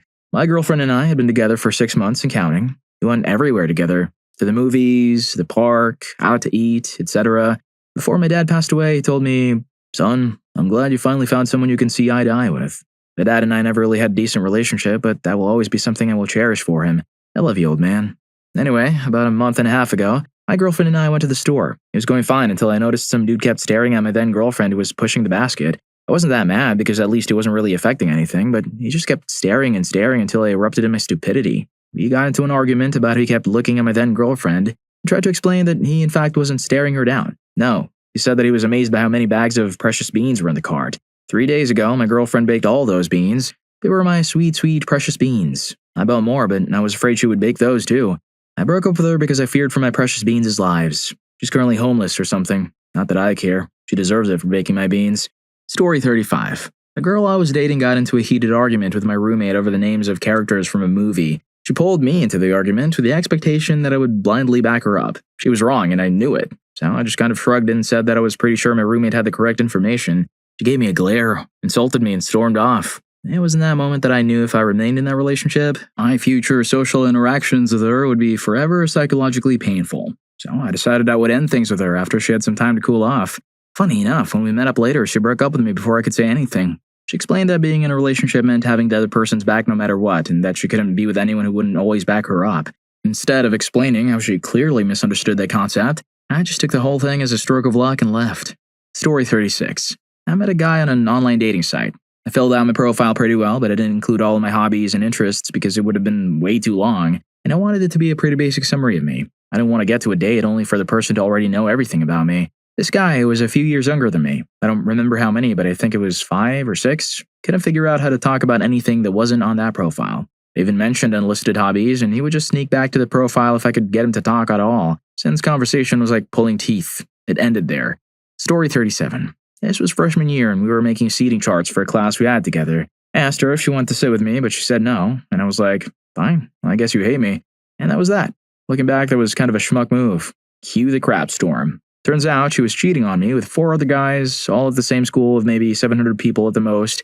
Actually, one guy told the others, and soon she was dating none of them. She begged me to take her back, and I just gave her the cold shoulder because she was. She started homeschooling, and I never heard from her again. Story 38. A couple of things, actually. We were never an official couple. We just hung out a few times. One was that he swore up and down that his Arnold Schwarzenegger impression was spot on. It was not even close. The second was that he was the pickiest eater I've ever met. We were both in our early 20s and we went to Olive Garden. The only thing he got was a bowl of plain spaghetti. He refused to try anything even though he didn't know what it tasted like. I just couldn't deal with that. The third was that we went to a dance hall in Texas and he refused to dance or even try. He'd also grab my back in public and not even try to be subtle about it. Story 39. My high school girlfriend didn't like the United States of Leland. It was more that she kept complaining about it being boring and such, even though it's really all we had left to do. I just realized she was shallow and dumb. So hot, but just willfully ignorant. It wasn't the movie so much as the fact that it's what triggered my realization. Not to judge her, but the last time I saw her, she was dolled up like an Instagram model. She's still so hot. She doesn't need the makeup, though. Dating an out-of-work musician. Or 30. I guess we're both still idiots. Another movie-related story was hilarious because at the time, I was constantly thinking and doing substances. I was working at 6 a.m., Monday through Friday, and partying from 4 p.m. Monday through Sunday. We were never truly dating, just casual intimacy and dinner or something like that. For some reason, I thought I would just solely talk to this girl in movie and TV quotes. Mostly, or at least paraphrase. It was great and all that. I just found it hilarious she would only catch a few of them. Like, she just thought I was talking in these obviously scripted lines. I bet she thought I was insane. Well, I guess I was. I still see her and her husband at random gatherings, and I, a very charismatic guy normally, will just shut down and not know what to say around her, except for regular small talk. Most recently, and entirely off topic, I would see this girl in a bar and just casually bring up September 11 every week we saw each other. She gave me her number. Why? And why am I still typing the scrap? My point is, I'm single. Hit me up. Story 40. I was seeing this guy who would always bring me food every time he came over. It was pretty sweet, but as time went on, the quality of the food just got lower and lower. I know that sounds really ungrateful since he was just trying to be nice and I would have just kept brushing it off and being thankful he thought of me, except for one time. He called me when he was at a Steak and Shake and I was actually craving a shake that day, so I asked him to bring me one. About an hour later, he showed up with a Burger King sandwich. When he left Steak and Shake, he forgot to get my shake, and instead of just going back inside, he went to the Burger King next door and got me whatever. It wasn't even a damn shake. He could have just called me next time. Story 41. We were in college and both in Greek life. He invited me to his fraternity's formal, but so did my best friend who was in the same fraternity. I wanted to spend the evening with both of them and with all my sisters that were there as well. All of us were friends, so I thought there'd be no issue. He decided he wanted to hide in one of his good brothers' room and play Mario Kart all evening. I decided I didn't want to do that at all, told him that I did have other people who invited me and wanted to see me, and that I wanted to spend time with them but also socialize. His answer was to leave without telling anyone. Call me while I was at the formal, tell me he went back to his dorm room and was going to jump out the window, then he blew up on me when I told my best friend I was worried, so he called for a wellness check. To be honest, the whole thing was a long time coming. We were together a month and he went from 0 to 60 really fast. He told me he loved me by the end of week 1. When he met my friends from back home, he made sure to tell me they were awful. When he found out one of those friends was a lesbian, he kept swearing she was creepy and trying to steal me from him, accused me of secretly dating my best friend behind his back, a gay man who was in a public relationship, laughed in my face when I had the world-changing realization that I'm incredibly bisexual and told me no girl would want me, and constantly threatened to hurt himself if I didn't do something, among other things. I'm glad that I broke up with him that night when he started a fight about playing Mario Kart. Side note, the creepy lesbian he was so worried about, it was the one I came out to the second time. I went back into the closet for a year after that schmuck, and another person kept saying there's no way I could be bi. And now she's my girlfriend. Well, I've been together for 4 years in April, lived together with 2 cats, and are talking about getting married. If being creepy means respecting boundaries and being a loving, supporting partner, I can't say I mind. Story 42. It may be a bit shallow, but she was obnoxiously loud. Obviously, I had noticed this before, but we had mainly met in social situations like parties and group gatherings, where being a bit loud isn't that odd. However, after a few dates, I suddenly had an issue with it. For example, when we were sitting in a normal, not particularly loud restaurant, I'm pretty sure damn near everyone could hear her half of her conversation. When we were driving around with her in the passenger seat, literally 1 or 2 feet away, she was talking with a volume appropriate for speaking with someone on the other side of a house. The best example I can think of is Austin Powers when he sometimes can't control the volume of his voice. It was like she was suffering from that 24/7. Sounds mean, but I just couldn't put up with that in every situation. I didn't have any issues with her personality or interests. It was literally just the fact that she was loud that drove me to end it. Story 43. It was a long drive to get to her place. I was in high school and my school was 45 minutes away from my house, with her house an additional 45 minutes beyond that. Her mom didn't like her driving at night, so I had to drive 1.5 hours to her place. Pick her up, drive to whatever we were doing, then drive her home, and then drive 1.5 hours home myself. It was annoying, so I broke up with her. Also, why the heck was her mom okay with me driving her but not with her driving herself? Still don't get that part. I was young and honest at the time, so when I broke up with her, I just told her that the drive was too much and I didn't want to spend 4 hours in the car every time I wanted to hang out with my girlfriend. She did not appreciate that.